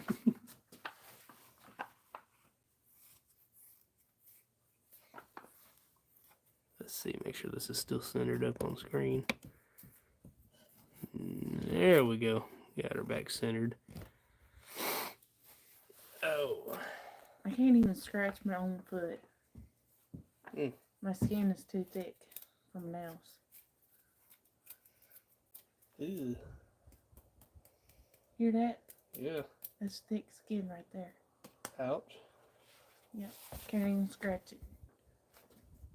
It's like doing this. That's what it feels like. Because nothing else helps. Take something spiky and say, I'm good. Use that darn foot sander thing you got. Yeah. Yeah, that would be nice. I'll do it after I get me a shower. One night I was sitting on the bed. I was minding my own business. The next thing I get slapped in the face with this black mask thing. No. Yeah. No. Yeah. She said, I want to try something. Okay. And yeah, it kind of worked. She had to peel it off of me. Well, yeah, that's the whole point. Yeah. Yeah, it was weird. Hmm. Yep. Next thing you know, I'm gonna have wax poured down my back or some shit. No. Ah! Oh no, I saw a video. Oh, I think chat might be froze. What? Let's see, top messages. Then we'll go back here. Let's see, go back to all messages. See, it does this. It did freeze. So I tried to hold back. See, that's where I was at. So then I tried to hold back. All right, so now we're back getting caught back up. I do about 120 words a minute. Holy shit. That's what a career in IT will do for you. No kidding. Peter Piper picked a... All right, that's a tongue twister. All right, let's see. Peter Piper picked a peck of pickled peckers. Peppers. Oh, peppers. I got you. Mrs. Crusher equals think before you ew. Let's see. Last time I heard thick skin was in the Lion King Pumbaa. Oh no. Yep. Oh yeah, I just caught that. You said heard. You heard in things. I got you, buddy. Yep. Yeah, we're back caught up. Freaking chat freezing. Sucks. It even does it vertical. YouTube, get your shit together. It's all up to date. It's not on my end, I don't think. Huh. What? Oh, what happened? I got you to say peckers. Yeah, no kidding. Certified would be proud of me. Yeah, he would be. Any house with those license plates. No, I'm messing with you, buddy. Man, that's a rare one.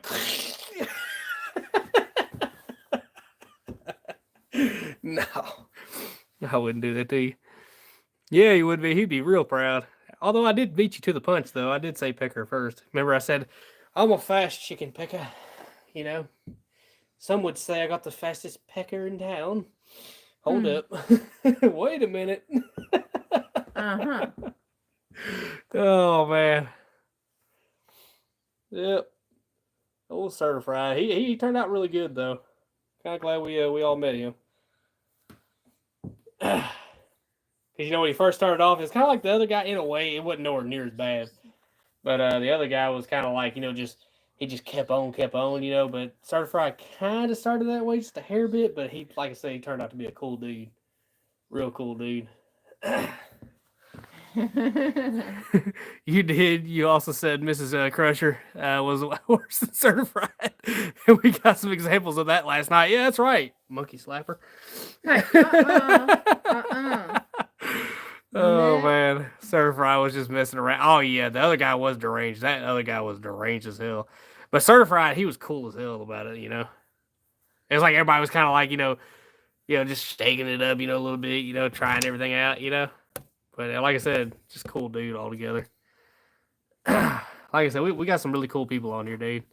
Now I know Chop, his ass is asleep right now. Shit, it's like what 1 o'clock, 2 o'clock there now. Mm-hmm. But yeah, we got some cool people on here. Oh, Rory, I see him. Like I said, he always watches. He when we're crushing, of course. But he's always in the background.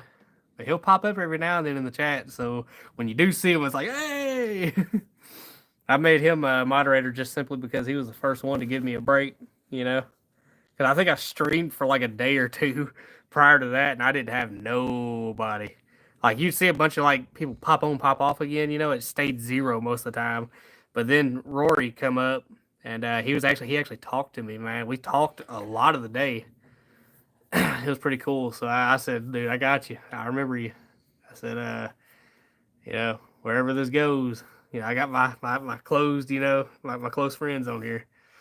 So yeah. See, YouTube didn't tell me about you for what, a month or two. Yeah, no kidding, dude. But that's expected. Brand spanking new channel. It's expected.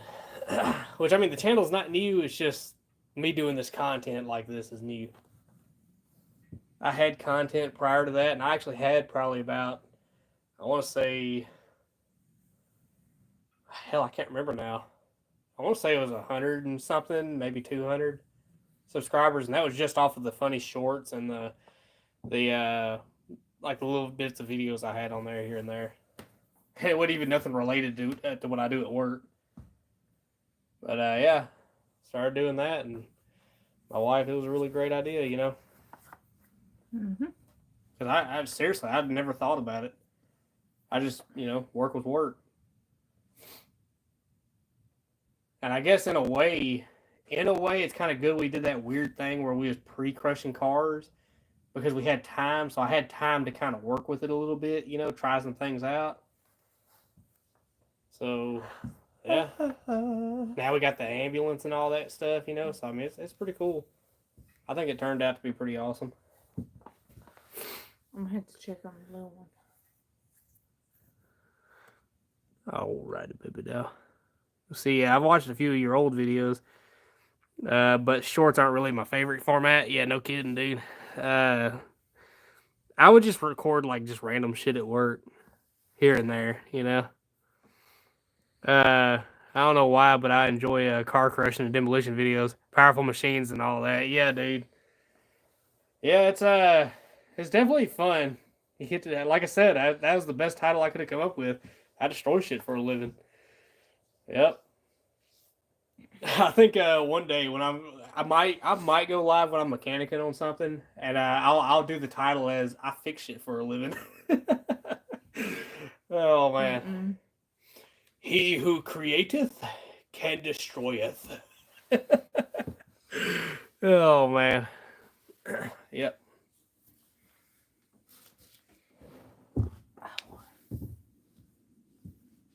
That lighting is just about to get out of our view over there. Oh yeah. It's a moving. I love you, baby doll. Love you too. Are you really standing here waiting for me? Yeah. Oh, let's get the chair over. Let's see. When I went out to visit Cowboy Car Crushing, yeah, I checked him out too. He figured we'd grab tacos and he'd show me around the junkyard for a little bit. He figured I'd get bored after a little while. No, shit, dude. It does get mundane from time to time, but it's definitely fun though. And like I said, the Baylor job, even with all the service and everything, is nowhere near compared to what I was doing before. So I'll be the first to admit that. Everybody wants to talk about how hard it could be, this and that. I'm not gonna lie to you. It's nowhere near as hard as what I was doing before.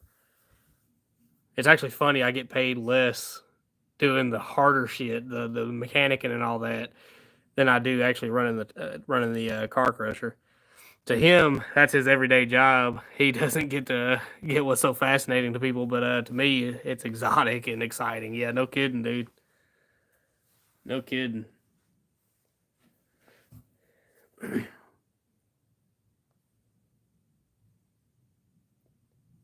Yep. Shit, dude. If you came out to it, shit, you'd be hanging with us all day. Shit, we'll hopefully we go down to Mississippi. Hopefully that's whenever you come up and visit, for whatever, getting your tags and all that. Because that shit would be awesome. Because I could take you down that road to that Ma and Pop place that has the freaking awesome burgers. You gotta try them burgers, dude. Oh yeah. Yeah, I figured Mississippi wouldn't. Which driving from Florida, it's just long to begin with, but being right there in Mississippi, wouldn't be as bad as having to drive all the way up to Kentucky, Missouri, shit like that.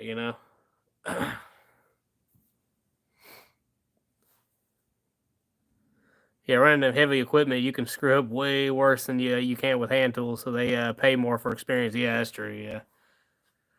Well, I mean, like I said, common sense goes a long way. You really learn your machine too.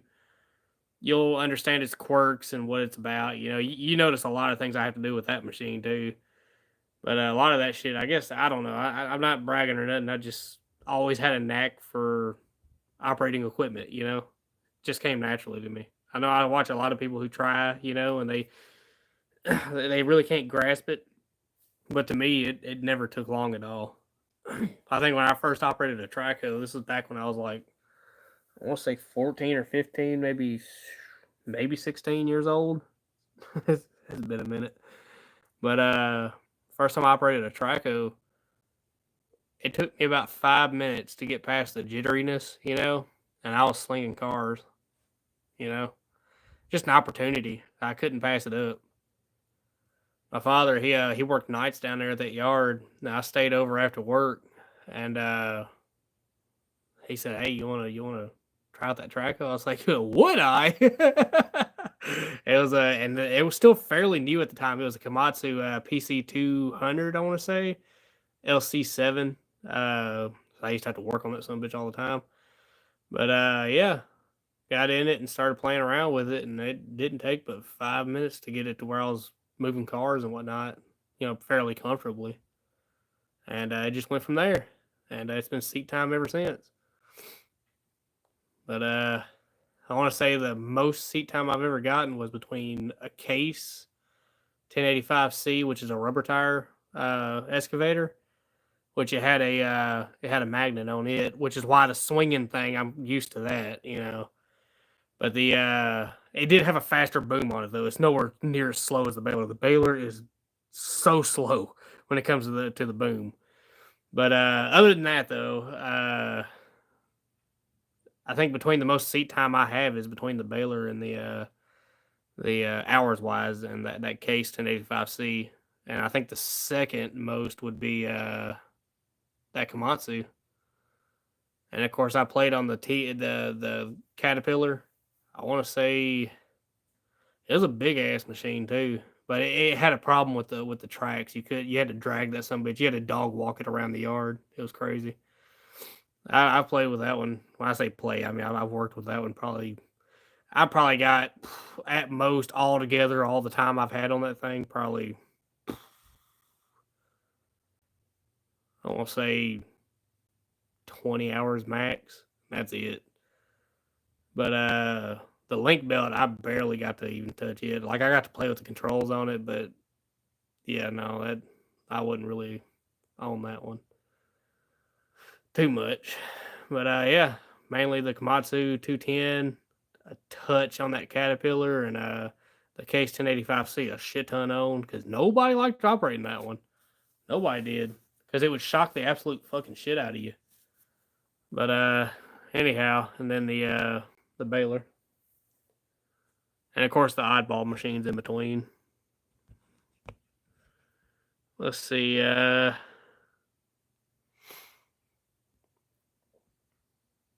used to drive for a living. Long road trips don't phase me. Yeah, common sense is far from common. That's true. Yeah. When I was driving trucks, I met so many drivers that were like, I can back an 18 wheeler perfectly when I was 10 years old. Yeah. Talent matters, but everyone has to learn at some time. Yeah.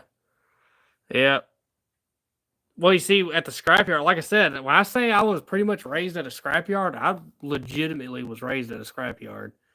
So back in trucks and all that actually I did that back when I was like 14 and 15 years old. Because there was a dock that was a real bad one you had to get to because you had to back to the end of this road and then you had to 90 it into the dock. So you get pretty good at backing when you have to do that shit. And of course the yard was like real tight, so you had to kind of move around and it was just a lot of, like I said, whenever I got into like a 53 footer, I actually found, to me personally, a full size sleeper with a 53-foot dry van is the easiest thing to back.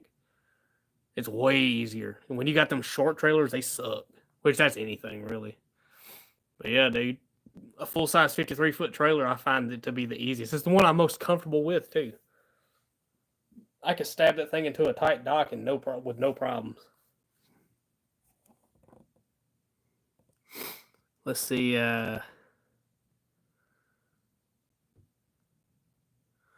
Let's see. Oh yeah, how did you think I did in my demolition video? Oh yeah, dude. When I ran that excavator, I had maybe 10 hours of lifetime experience in excavators. Dude, you actually did really good. You did really good. I'm low key jealous at getting to grow up at a scrapyard. I know it sounds odd, but I enjoy that kind of environment. You enjoy it, but you don't at the same time because I'm telling you, dude, it shreds your lungs. It does. It's not always glamorous either, dude. You got fights, you got all kinds of shit you got to deal with out there. I can't tell you the amount of customers I've had to deal with too. That just, they always think you're getting them, but you're not. You know. That's like I've seen every way that people try to get extra money for weight. They will do anything, and you have to spot it. I was pretty good at it. And like I said, there was one point I can still kind of do it with some metals, but I can't do it as much as I used to be able to. I could touch metal and tell you exactly what grade it was and everything. Like I could touch stainless and tell you if it was 3/16 and 304. I didn't have to read it. I didn't have to look for the stamp or nothing. I could just touch it and tell. You can hit a grinder with it and just really know then. But yeah, I could touch die cast. I could touch magnesium, tell the difference between them. Cast aluminum, all that. I was that good at it. Shit, ferrous, non-ferrous, all that good stuff. There's ferrous cast iron and there's non-ferrous cast iron, which is very wild because one is non-magnetic, which is what all the magnets use, and one is magnetic. It's pretty cool. Let's see. Yeah, I believe that over time, the lungs. I've smelled some spills of every type of liquid. I'm sure that's not good for you over time. No, Also, things like refrigerant from AC systems, crap spraying out from shock absorbers and exhaust. Yeah, yeah. And not to mention, there was one time at one yard I was at, they had a bit of a radiation issue. There was a piece that come through the yard. It wasn't a lot. They had the EPA come out and all that, but yeah, it's kind of scary at the same time because you never know when you could be walking up onto a highly irradiated, piece of something. Because to you, you don't see it, you won't know it until later. And that's a very real possibility that does happen, and it's happened once to us. Not with the baler or nothing, but with the scrapyard I was at. Also, yards sometimes burn trash piles and whatnot. Yeah, they do. They do. Yep.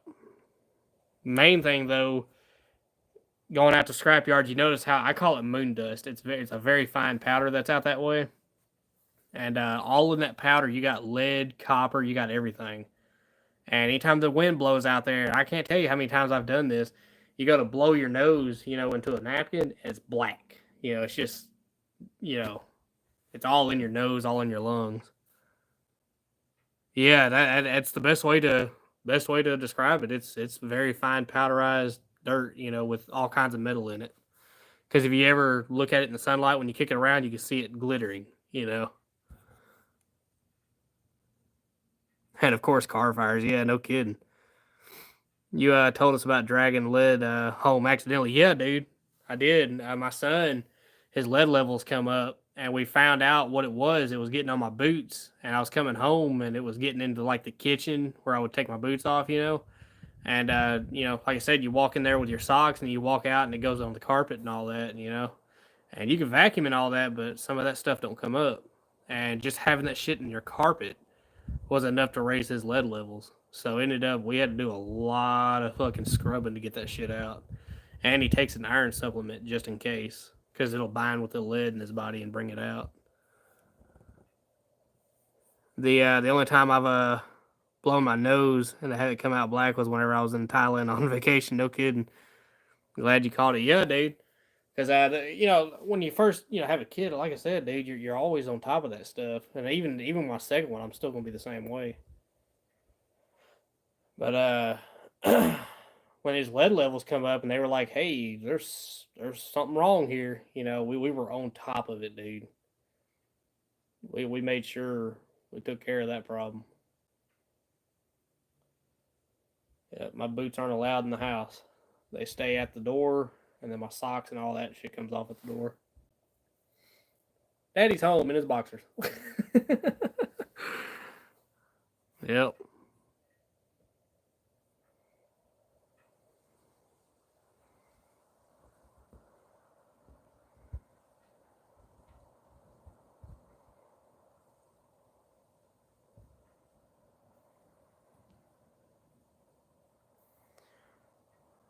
Lead is less dangerous to adults because our brains are, yeah, pretty much, yeah. But for growing kids, it's about the worst thing there is. Yeah, it is. And that's what I'm worried about. I want to protect my son when it comes to that.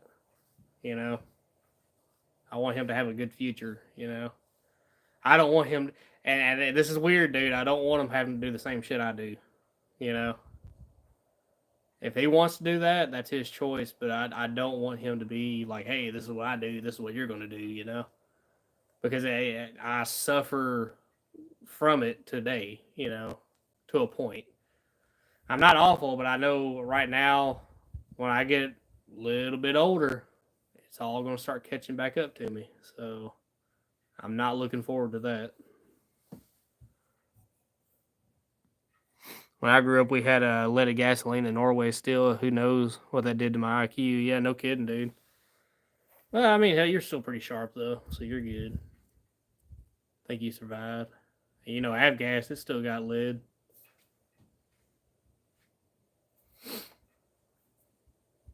Yep. I think that's pretty much it for the lightning. I see it way off in the distance now.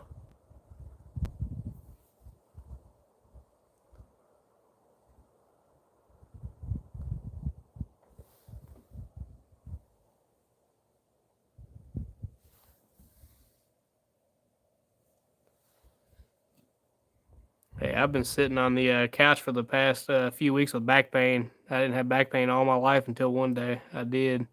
Oh, it sucks, dude. Getting old sucks. It does. Does beat the alternative though. It does. It does. It could be worse. You could be in the ground.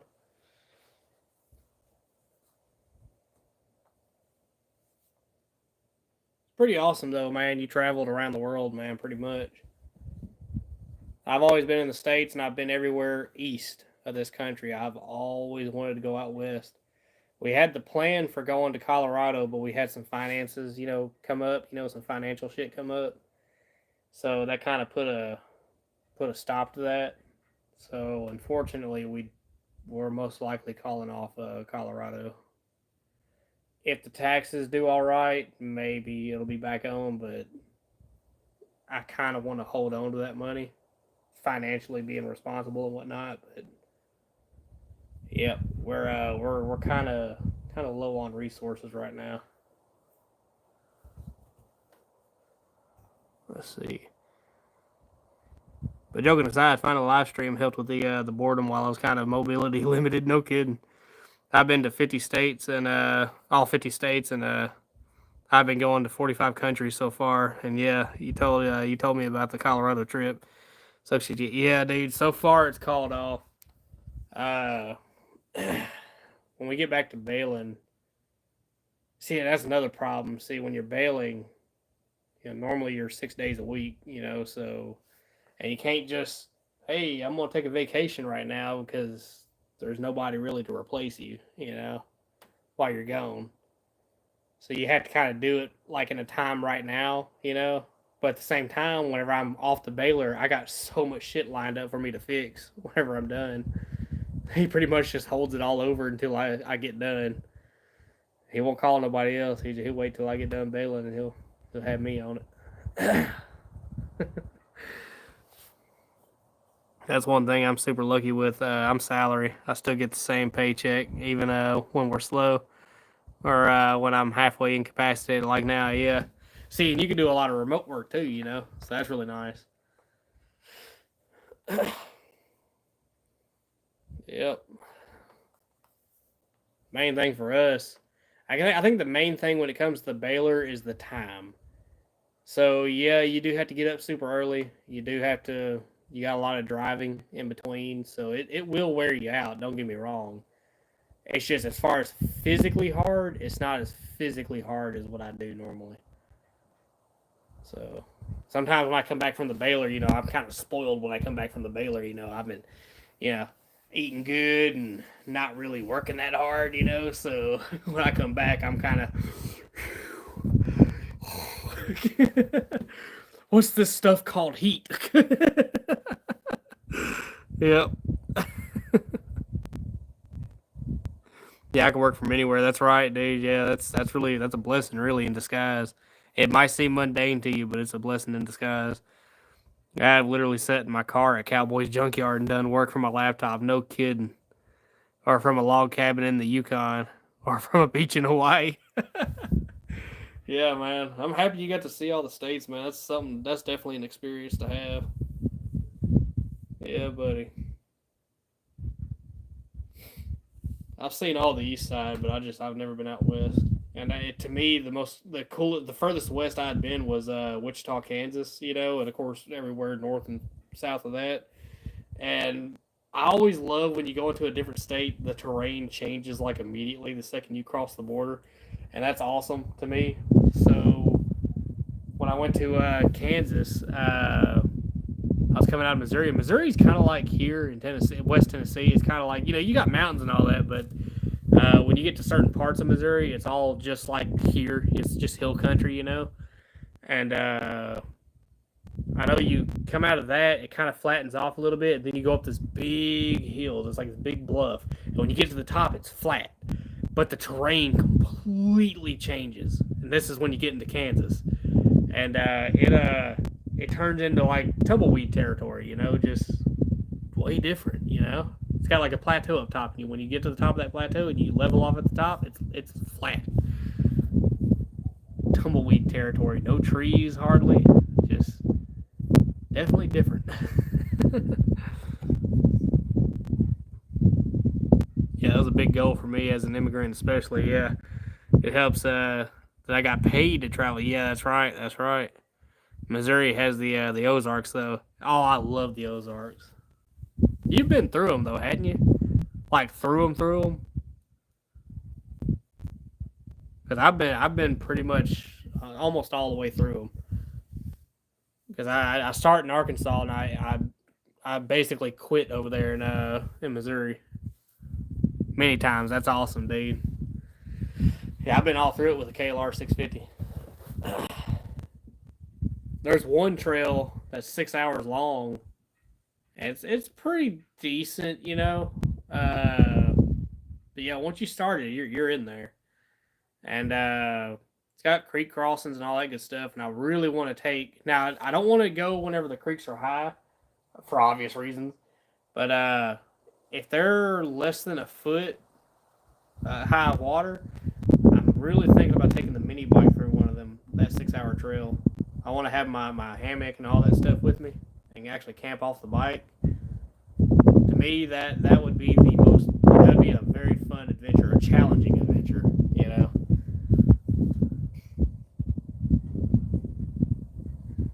I need to go get my RV. I'm not taking advantage of my travel freedom enough right now. Yeah, yeah. Need an ambulance. That's roughing it. Yep. It's actually comfortable though. Don't get me wrong. With that diesel heater now, holy shit, it's actually comfortable. Cause I got a good solar setup now. I got 3 batteries connected. I still got. I'm building up to 8. But yeah, fridge, AC. I hadn't really done that yet. I gotta get that DC AC system going. You know. But yeah, it's actually nice.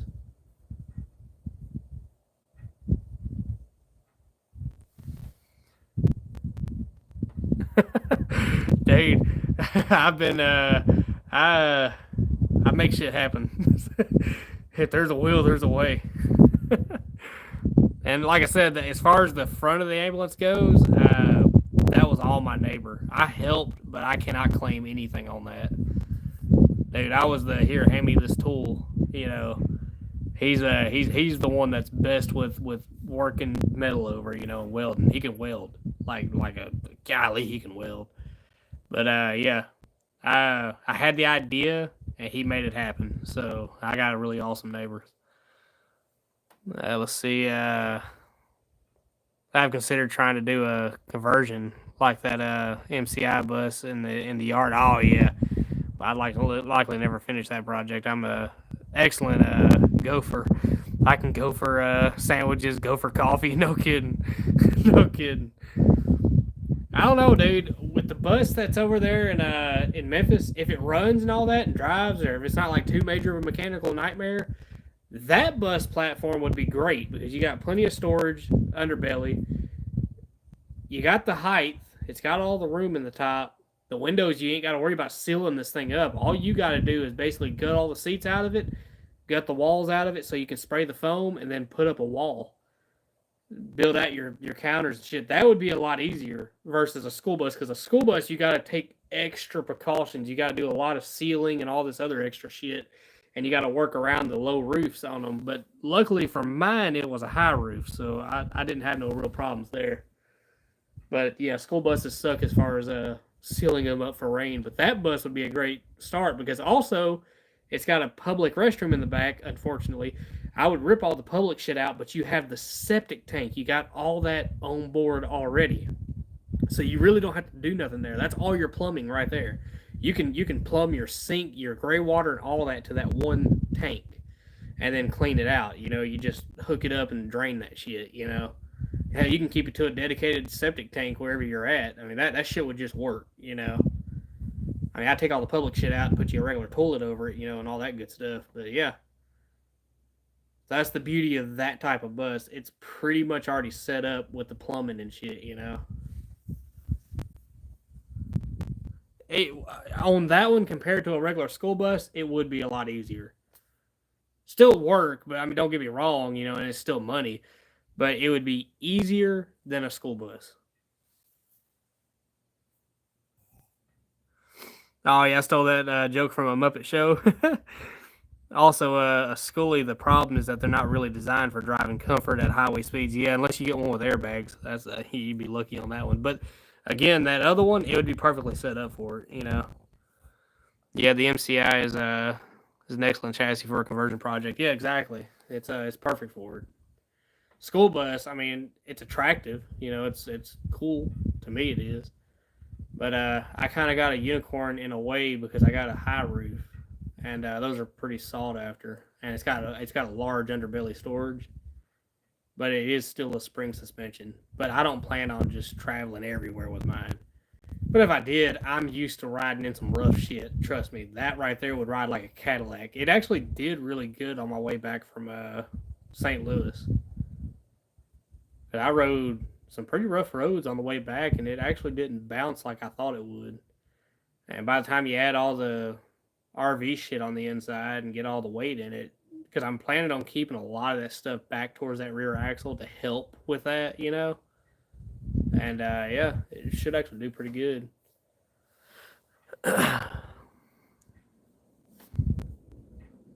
Let's see. I was looking at buying a school bus, actually, but for a bus demo derby. Yes, I saw one of those derbies, and I went, "Ooh, squirrel!" No kidding.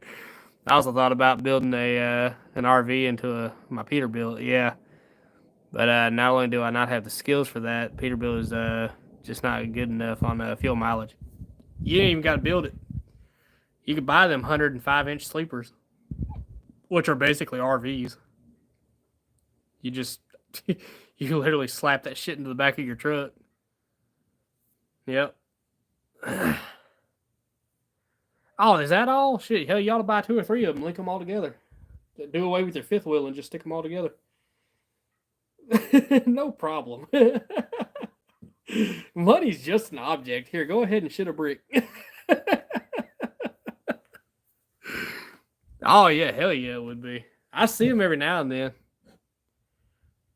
Hate to be the one who has to afford it, but yeah, there's one guy down the road. I've never met him, but I always see him park it there. But he's got one. He's down the road from me, probably about 2 or 3 miles. Rare you see him though. You'll see them like once a year, and that's it. They live on the road. They got a house, but they live on the road. Yep. Yep. But I'll see it parked over there, and like I said, it'll be like once a year. They'll come back home, and it'll stay parked there for about, I want to say 2 to 3 weeks, and then they're back out, at it again. That lightning is so far off in the distance. I want to do a reverse snowbird thing. I want to keep my house in Florida, or perhaps spend 3 to 4 months touring the country in my RV. That's been a dream for a while, but I can afford it now. Yeah. Oh hell yeah. You ain't gotta go like all out. Hell, I'd get a little small RV. What do they call it, like a Class C or something like that RV? It's like it's a bigger box. It's just like a 450 size chassis, or a 550 size or a 5500 size chassis. I've seen those, and I remember at one point I looked at the prices on one. It wasn't actually that bad, all things considered. You know, it it was enough to do everything you wanted to do, but the only thing I didn't like was a Ford. On a Peterbilt, that's a hobby. I don't do small. Yeah, no kidding. Well, I mean, that would be great and all, because the benefit of that would be you can go more places. Because if you have a full size Class A RV, you're not getting into a lot of the national parks and all that. But with like a smaller one, like a Class C size one, you could actually get into, or a Class B or a Class C, whatever they call them, on the RV side of things. Yeah. I want a full-size diesel pusher. You can get all the national parks. Oh, you can't get all the national parks, but you can go to a good percentage of them. Yeah, it's true, but that smaller one would be a lot easier on fuel, too. Yeah, probably a lot easier to get into places, too, because if you got a big old diesel pusher, man, you gotta fit in a lot of places. pretty much you'll be limited to truck stops and shit like that, or large parking lots. Yep.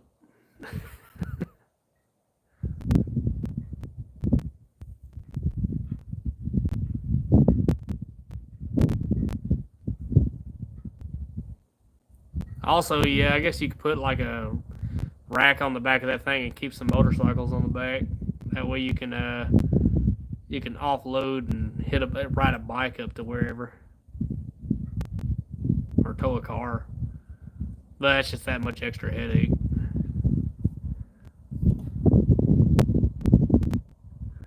Diesel pushers limit you a bit, but the advantage is that it's not cramped inside. Those things are awesome on the inside. Hell yeah, they are. Yeah, I was gonna add a motorcycle lift. Yeah. Oh, speaking of lifts, I have an idea for my truck. And I'm really thinking about doing it, being that I'm in the circumstances of where I'm at right now. I don't want to get my wife out to where she has to, like, we're driving 2 hours south just to get my darn truck and bring it back and then drive 2 hours back, 4 hours total driving. But it would be awesome if I could just ride my bike down to my truck. So I can get a wheelchair lift right now. He wants a lot for it though, even though he didn't pay nowhere near for that. So I'm really having a hard time paying this for it. But it's a wheelchair lift that's about long enough. I might have to do a little bit of modification to make it work with my bike. But there's a wheelchair lift that I can bolt to the side of my bed of my truck, and drop it down, ride my bike up onto that lift, hit a button and pick my bike up, and then roll it onto the bed of my truck. I think that would be pretty cool. That way I can just go to where my truck's at, hit a button, and pick my bike up, strap it down, and hit the road. You know? Let's see. Yeah, I was going to add a motorcycle lift. I see Beaver, Newmar, Monaco from around 2004 to 2007 for sale pre-emissions. Let me know. Oh, yeah, hell yeah. He wants $500 for the darn lift, for a wheelchair lift.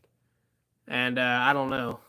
I'd rather, if I was to pay $500, I'd rather just get a crane because that would be more beneficial for me. I'd rather get the crane type, and that way I can just sling my bike, or hook it to the chassis of my bike and just lift it up, winch it up and then put it in the back of the truck. I'd rather just do that, versus paying $500 for something I know he didn't give hardly nothing for. We had a wheelchair lifts on our Gillig bus, but when I drove for Capital Metro in Austin, they broke down a lot. Yeah, I know he's had problems out of one he's had, but this one right here was pretty solid. It was an older model, so it just run off of basic stop switches. It didn't have all the computer boards and all that shit, which I think is kind of weird. They would, if it ain't broke, don't fix it. That's my motto. So if the old lifts worked as long as they did until they absolutely just wore slap out, how about we just keep building them like that? Because wheelchair lifts are kind of freaking important. Why would you stick a computer board inside of it? Why? Just why? It's basic. It does one thing, Let it continue to do that one thing. It does not have to have technology involved. A simple electric motor with, the hydraulic, cylinders and whatnot. I mean, keep it at that with stop switches. Wonderful system. But now they stick fucking computer boards and shit in them. It just doesn't make sense to me. Let's see.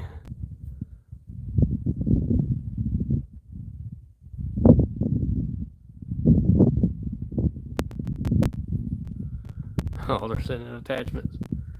The computer board is mainly there for safety interlocks, and when the list broke, it was almost always a sensor. Yeah, one of them stop switches those are the ones I'm used to. But there's a way to bypass it on the spot, Yeah. But the one he had kept throwing codes, and I think when they finally found out what happened to it, it had a little bit of corrosion on the board, and it was just like I said, it was intermittent. Whatever would give them problems, because they would go out, they would test all the stop switches, test everything's getting a signal, and it was that freaking computer board that actually went bad on that one. Yep. To me, I think with a system like that, it should stay completely analog.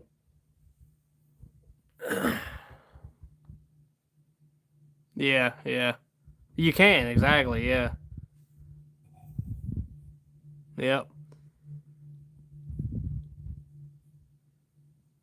Yep. All that comes down to, all right, you're operating this lift. You know when something's going to go wrong. It's kind of like operating an engine. You know when something's about to go wrong. It's time to call quits. Let's stop. Hey, look, my oil pressure's dropping. We got to stop now. Or shit like that. It's all about just knowing. I understand there's a lot of people that just wouldn't know, but if you see, yeah, all right, this is how it normally operates. If it doesn't sound like this, something's going on. All right, you would think it'd be simple as that.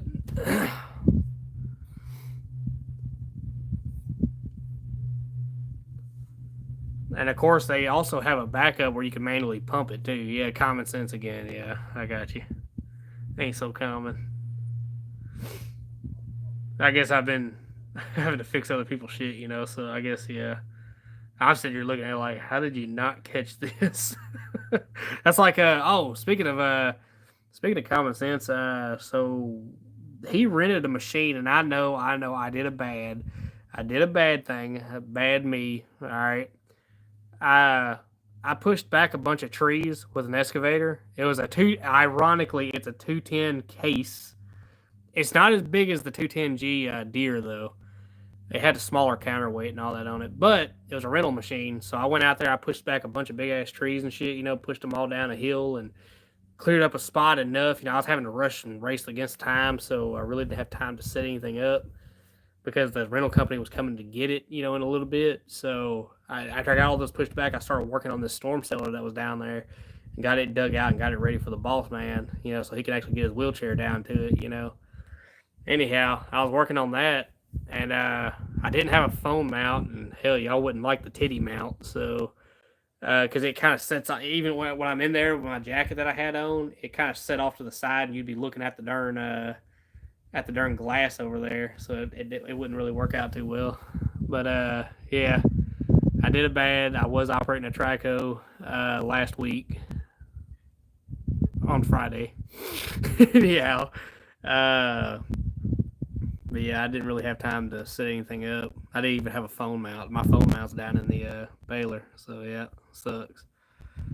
Uh, like on your baler, that interlock that keeps the pistons from going in with the lid open, you could bypass that too. Oh yeah, yeah, in a heartbeat.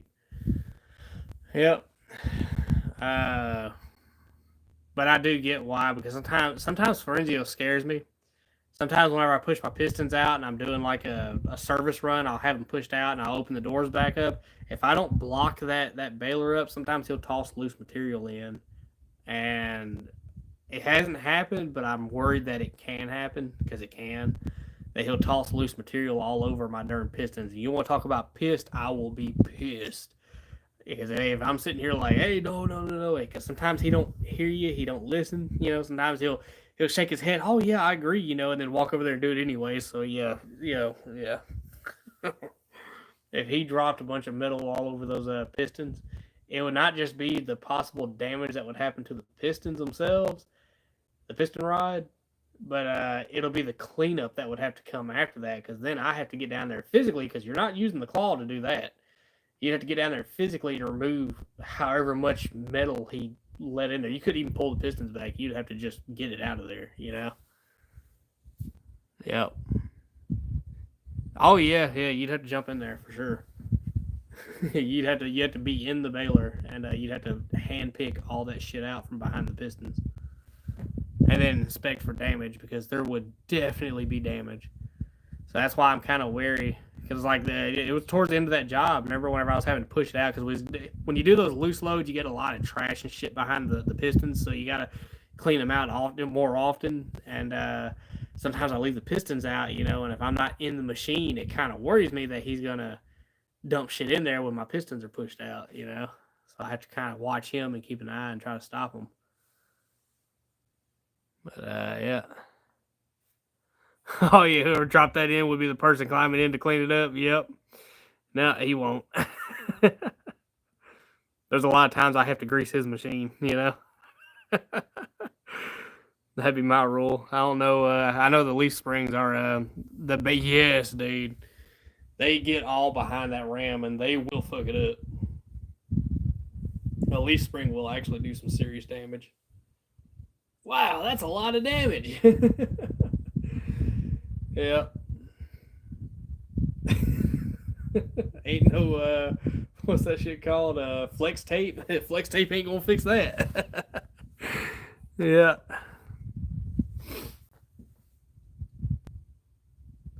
Well, you've apparently been able to fix it so far. So far, band-aids and rubber bands kind of help hold everything together. Yep. I know that machine has been getting abused before I was on it. So right now the doors and some of the arms still have some slack in it, but yeah, service wise, I know the oil that's been in it has been in it since as long as I could remember. You know, they never changed it. Boss man thought it was getting changed, but it wasn't getting changed. But yeah, no, ever since I've been there, I've been changing oil and shit in them. You know, the fuel filters, like those fuel filters that were on there, weren't that old. And I found out, like on the hydraulic filters and all that shit, dude. Which I understand they're expensive. Don't get me wrong; it's like $400 to $500 for 2 filters. You know, but it's worth it. You know, it's the health of the machine. And they were washing them hydraulic filters out with diesel, and then screwing them back on there. I mean, they have never. This is my assumption. They've never had to clean out filter material out of a machine before. Ask me how I know. That Komatsu PC 210 or 200 that I run all that time. See, I had to work on that thing a lot, you know, a lot. Well, come to find out, there was a filter up top, the factory filter that came with that Traco for some reason. I don't know. I wasn't there at the time this happened. They bypassed that filter, which they didn't bypass it. The lines still run up. The fuel still flowed through that old filter. But the filter, they did like a little off to the side filter, you know, that was like a universal type deal, you know. And anyhow, it was having fuel issues. I happened to look down in the tank and I saw a bunch of paper down in the tank. I'm like, what the fuck is all this? And then I started going through the lines, and then I traced it back up, and I was like, there's a factory fuel filter, and it was a Komatsu filter, which I know they didn't put Komatsu shit on there because they always do aftermarket shit. They left the factory filter from when this thing was new, and this has already been like almost 5 years at this point, maybe 6 years, 7 years of running continuously. I mean, shit. That filter shredded up, went through the entire fuel system. I had to clean every bit of that out. I had to actually pull the tank off the side of this Traco, completely clean it out. Luckily, it had no rust shell or nothing like that in there. Normally, you see rust scale and all that, you know, but no, it was clean. But it just had a bunch of paper in it, so I had to get all that shit out. Got it all hooked back up, got everything on there. I took that bypassed filter bullshit off of there, and I hooked up back to the factory, you know, the way it was. And I got a new filter and put on it, and guess what? The sumbitch run better than it ever had. I couldn't tell you who put that aftermarket, you know, bypass filter on there, but they did. Yeah. Yeah, external filter they call it. But yeah, this was a PC 210 or 200 LC7. So they got a filter right up there on the motor. You know, normally on a Traco they bring all the filters out there to the side door, but on this one it was up there on the motor. And I'm assuming, I don't know what was going through whoever's head on this, but I guess they said, well, it needs a filter here. They ain't got no filter on this machine. Well, had they looked on the motor, they would have found it. Again, common sense, I guess, ain't so common. Anyhow, you've apparently been able to fix it so far, yeah. Can't believe that thing went through a fire. It did. It burnt almost completely down. Hydraulic pumps, however, are a lot more expensive. Yeah, they are, and it's got 2 of them. And that gearbox is hella expensive. I remember after a demolition job in Connecticut, we went over the excavator. The radiator was clogged with drywall dust. Yeah. So out there, you get like, of course, you get that real thick dirt and all that good stuff. And of course, everything's got leaks in most cases. But on this one, on the baler, I remember when I first got out there on that baler, it was having overheating issues. Well, I wonder why. That first off, it has a leak in that sight glass. It still has that leak to this day. I tried to fix it myself by getting plugs. I was just going to plug it off. I don't need the sight glass. I can look in the top every morning. That's no problem. But I couldn't find nothing to fit the threads. I couldn't find nothing nowhere. I tried standard, metric, everything, which it's a coarse thread, so it's standard, but still, I tried everything. And it just nothing would work. I couldn't find no in between. But so evidently it's some weird shit. Yeah, the moon dust shit, yeah. But anyhow, the radiators, like the intercooler and all that shit, all that shit has slack in the lines. You're supposed to unbolt that, move it out the way, and actually be able to clean everything on the radiator. Well, that had never been done, and they ended up having this thick mat, just solid mat. It was not. It was only breathing around the sides, and that's it.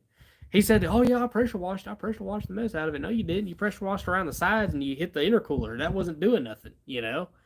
Well, after I took all that apart, peeled the absolute shit out of that mat, I pulled a whole ass mat off of it, complete. And then I pressure washed it the right way and got it all cleaned out. You could see plumb through it all. I then, let me get y'all some light or something. I don't know. That way it's not a black screen. But I pressure washed all the way through the intercooler and the radiator, and she never got a day over 160 to 180. Like full on out running, full ooga dooga, doing everything. 180 was the top. That's as hot as she would get. And yeah, that's how it's supposed to be. But that son of a bitch was running it damn near every day at 200 to 210 to 230 in some cases. Yeah, just ridiculous. Ridiculous. Maintenance is the life of the machines. You pressure wash the mess. Yeah. Well, it was through it. Like I said, everything's old school on that thing, so you can plumb see straight through it. Like I said, and when I cleaned all the core out, and when you pressure wash a radiator, you gotta be super careful. So the pressure will fold them fins if you gotta like dead straight on, when you do it. But yeah, I had it. Like I said, you can look at it now. You can see plumb straight through it. Or did he? Or he did rather. Yeah. No, I pressure washed it. Like I said, that's the first time that radiator has breathed in a long time. It just had a solid mat of junk. So all he was doing was just pressure washing the intercooler, which covered the radiator, and he would get the edges. So the edges were clean. That was the only way it was half-ass cooling, was the edges. But yeah, I completely peeled the mat off, and then I pressure washed everything that was in the cores out, the other side, and yeah, it breathed really really good after that. And the intercooler being cleaned out, the shit, it got colder air, so it performed a little better. I need to do some maintenance on the Peterbilt. It has been a bunch of leaks now. Yeah, dude. When they sit, it's the worst thing on them. Steering box, rear main seal, front differential. Yeah, dude. What the fuck was that? Anyhow. But yeah. Yep, sitting is the worst thing they can do. It only, like I said, that C7500 I have, it's only got 98,000 miles, I think, now. And that thing, you got to think, it's from 98. It's done a lot of sitting. You can tell that just from all the clear coat peeling off of it. But now that I've been driving it often, it started developing leaks. And again, I'm going to have to address those. Luckily, it's got a NV5500 transmission, so at least that's going to be easy as hell to pull. I would love to have a Super 10 in it, though. I'm still debating on if I can get my hands on one. That would be nice. I would have to put a compressor on that engine, though, to be able to run it, I could do an electric one, but yeah, I don't want to have to rely on that. I'd rather just have it all mechanical and with the engine. And at that point, I'm going air ride.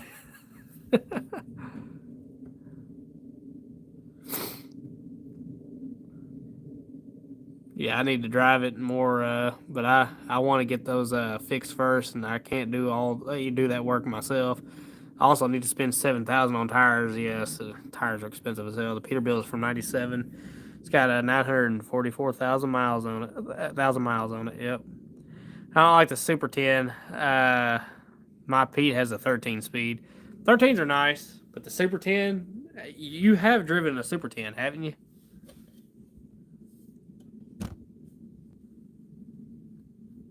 Because my favorite transmission is the Super 10. Oh, that's my wife asking, "Are you going to come inside?" On my way. On my way, woman. Nah, I'm kidding. I wouldn't. I like my life. I love to breathe.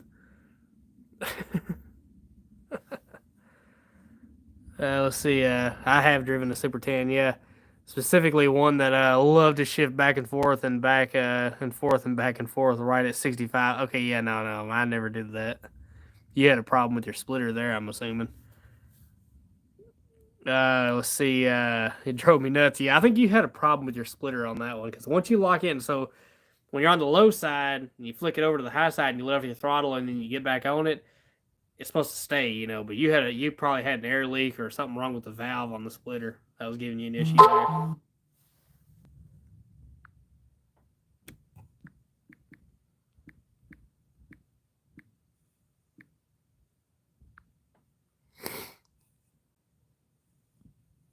Oh yeah, it stayed when you was on the throttle. Ain't that something?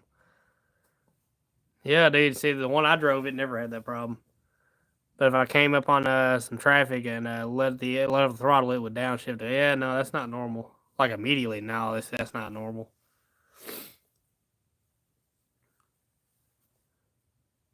Yeah, yours had a problem for sure. That's not how they normally run. I loved them because it was just a fast way of shifting, dude. It's really nice. Out of all the transmissions I've driven, shit, that was probably my favorite one.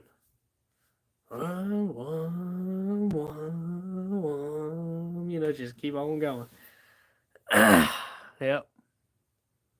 I didn't like the truck it was in, but I tell you, dude, the transmission was awesome. It was sweet. But I think I might have to call this live here because my wife is already messaging me. But we got to watch an awesome lightning show, but it's gone. It's out of sight now.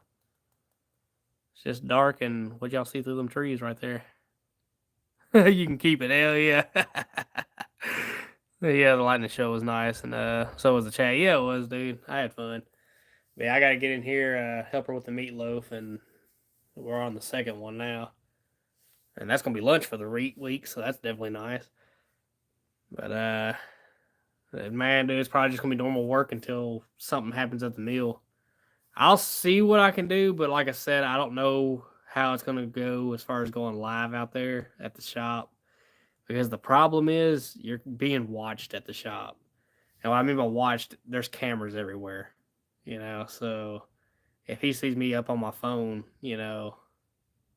like with a tripod or anything like that, he's gonna be like, "What are you doing?" And I think the cat would be out of the bag at that point.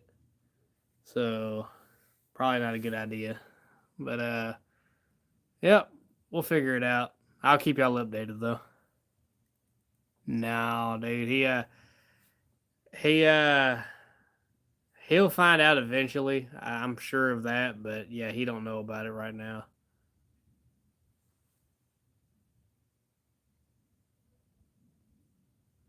Yep, he don't know nothing about it right now.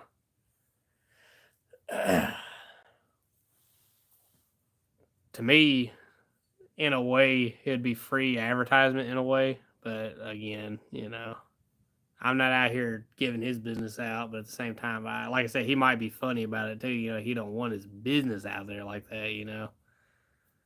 But you know how all that is. I don't think he would have necessarily a problem with it. I just think he would want to leave his name and his business out of it.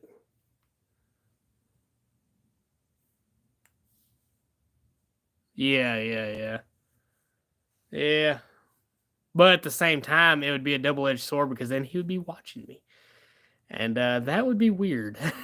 So, in a way, I like him not knowing because at the same, because you would notice a difference if I'm on here with him watching, you know? You know? When you have your boss watching your live streams, hey, so what are you doing now, huh? You can already hear him now. Yeah, I bet I would, but the Baylor boom is slow, like you said. I think Yeah, solenoid issues on there sometimes. It really seems to struggle. It does. It does. But even when it's working right, man, it's still, it's not the fastest. It's only got one speed. Let's see.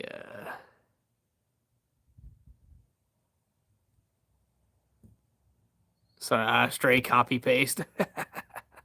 Yep. That was something I was typing for way earlier in the convo, and then we went a different direction. Yeah, yeah, but yeah, it would just be weird. It would be. Like I said, I'm not comfortable with live streaming like in front of people. Anytime I'm live streaming, for instance, like when we went to that burger joint, Franjo kept looking at me and he looked at the phone. He's like, "Your camera's going," and he's like, "Your camera's going." I was like, "Yeah, I'm FaceTiming my wife." I don't know. Just try, I'm just weirded out around people with it.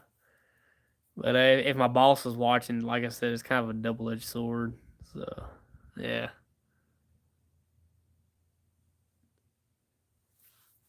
Because he would be like, watching my every move at that point because he's already bad enough as it is at the shop. Because you got camera stuff all up your noses, and in this case, I would be the one recording, and he would be watching that all day. Oh yeah, it'd be fun for you. Y'all would have a blast. Y'all would have an absolute blast in the chat with my boss. But for me, it would suck. It would suck big time for me. Yep. I can already hear it now. So, and it'd be in the chat. He'll be like lining shit up for me to do next week or when we're off the baler. And you know how normally, like, whenever the baler, like, we stop and we're waiting on a car to get here, I can already see him now. Hey, man, you want to get off the baler real quick and go over here, look at this, do this and that, and, yada, yada, yada. Just, he always wants you moving 100% of the time. Sometimes it's just not like that. He wants us cleaning up as we're going. And we do. We keep some of the major stuff, the bigger stuff cleaned up, but we always wait for the end of the job because 9 times out of 10, we're just straight busy all the time as far as the machines go. But there's no real point of hand picking the shit up because at the end of the job, y'all see what happens. You grab an apron plate, you grab a part, a bale, anything, you just drag that shit right off into a pile, and that's where it ends up. It goes in a truck regardless. It gets cleaned up regardless, fast. But anyhow, yeah. So I can already see conflicts of interest happening that way. Let's see. We'd have a certified giving your boss ideas for things to assign to you. No kidding. But it sucks for me that you can't live stream at the yard because it'd be fun to see what it's like there. It would be, dude. But like I said, there's cameras everywhere out there. Which I think if you go back on that live stream when I was over there at the yard, the home yard, you'll see every time I turn around towards the shop, there's a camera there. There's a camera off to the side. And on the inside, there's like 4 or 5 cameras, all inside everywhere. So yeah. You got cameras up the nose in there, and they do work, and he is watching them.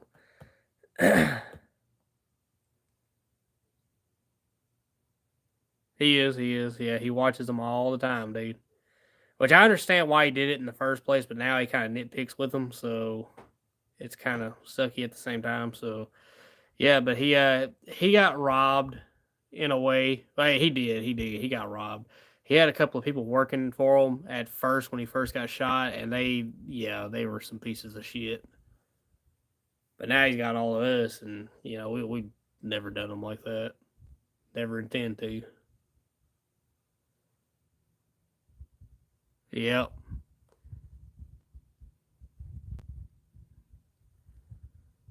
Yep. Oh yeah, the catalytic converter deal. Yeah.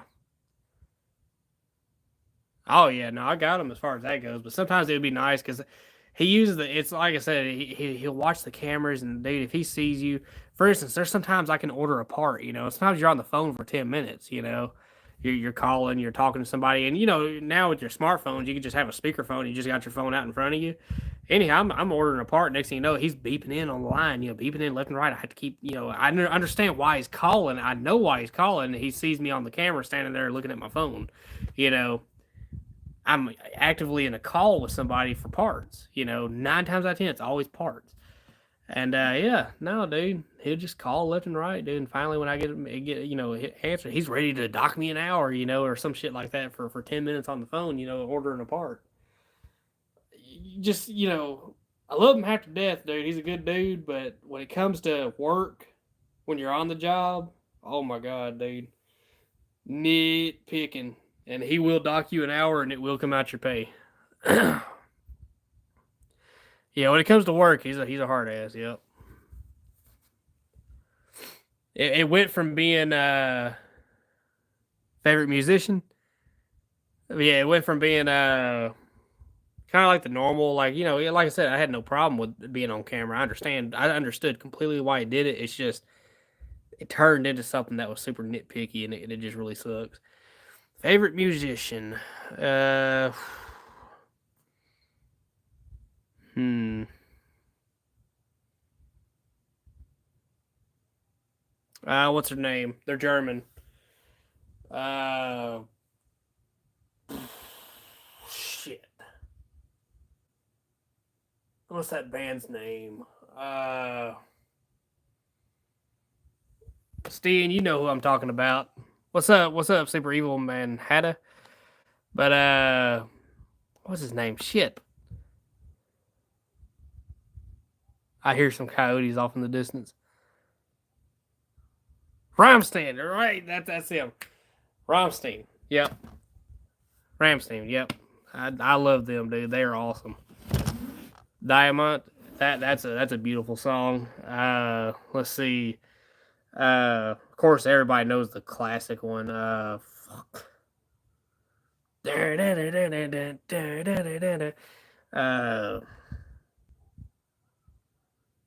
oh, dude, they got some awesome music though, and of course the classic American ones, whatnot.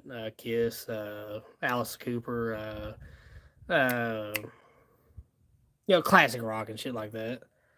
Yeah. It is a good one. It is a good one, Steven. But yep. I don't listen to them, but I like other metal bands. Yeah, of course, Five Finger Death Punch and all them. I've listened to them plenty of times. Uh, shit. Of course, all these names would escape me at this point.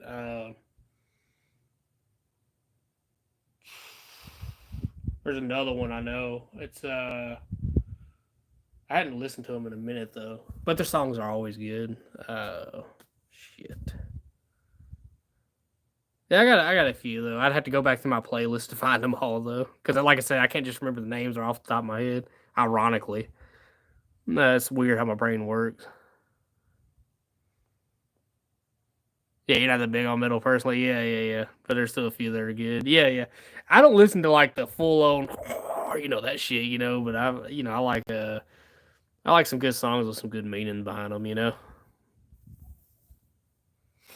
Yep. But Diamond. That's my. I think that's my second favorite. I don't know. Sometimes some days it just depends on the mood you're in. Sometimes it is my favorite from Ramstein. But yeah, could digitize the sound of a car being built. Yeah. Then you can make it real metal. Yeah. Oh, y'all thought y'all had real metal? Listen to this. But man, dude, I love talking to y'all, man. Trust me, like I said, I've enjoyed the conversation, but my wife has already summoned me, and I'm fixing to get the top of my bald ass head slapped if I don't get my ass in there. But it was nice hanging out with y'all, man. It was nice meeting you, Super Evil Manhattan. Normally we oh yeah, to go deal with the meatloaf. Talk to you later. Yeah, I got you, buddy. Normally we crush cars, dude. We're kind of in between a job right now, as far as the next yard we're going to. So you might forget about us, but like I said, probably the next week, hopefully, maybe two, the mill will come back up on the price. After they catch up, and we'll be on to the next. But y'all take it easy. It was nice talking to everybody on here, man. I had a good time. We got to enjoy a nice light show before this. I'll make this public so you can go back and watch all the clouds go by and all that good stuff. So we'll go from there. But oh yeah, dude, we get into some conversations too, dude. Oh my god, the shit we talk about. But yeah. But I'm fixing to hop off of here, y'all. And let's see. Is corn? Yes, corn. Oh, dude, I love corn too. Yeah. Yep. They're good. They're a good band. But yeah. That's a great band, dude. I think that's the one that started me off on getting into the heavier shit. Like that was the gateway drug to metal. But anyhow, yeah. Anyhow, y'all take it easy. Y'all enjoy y'all's night.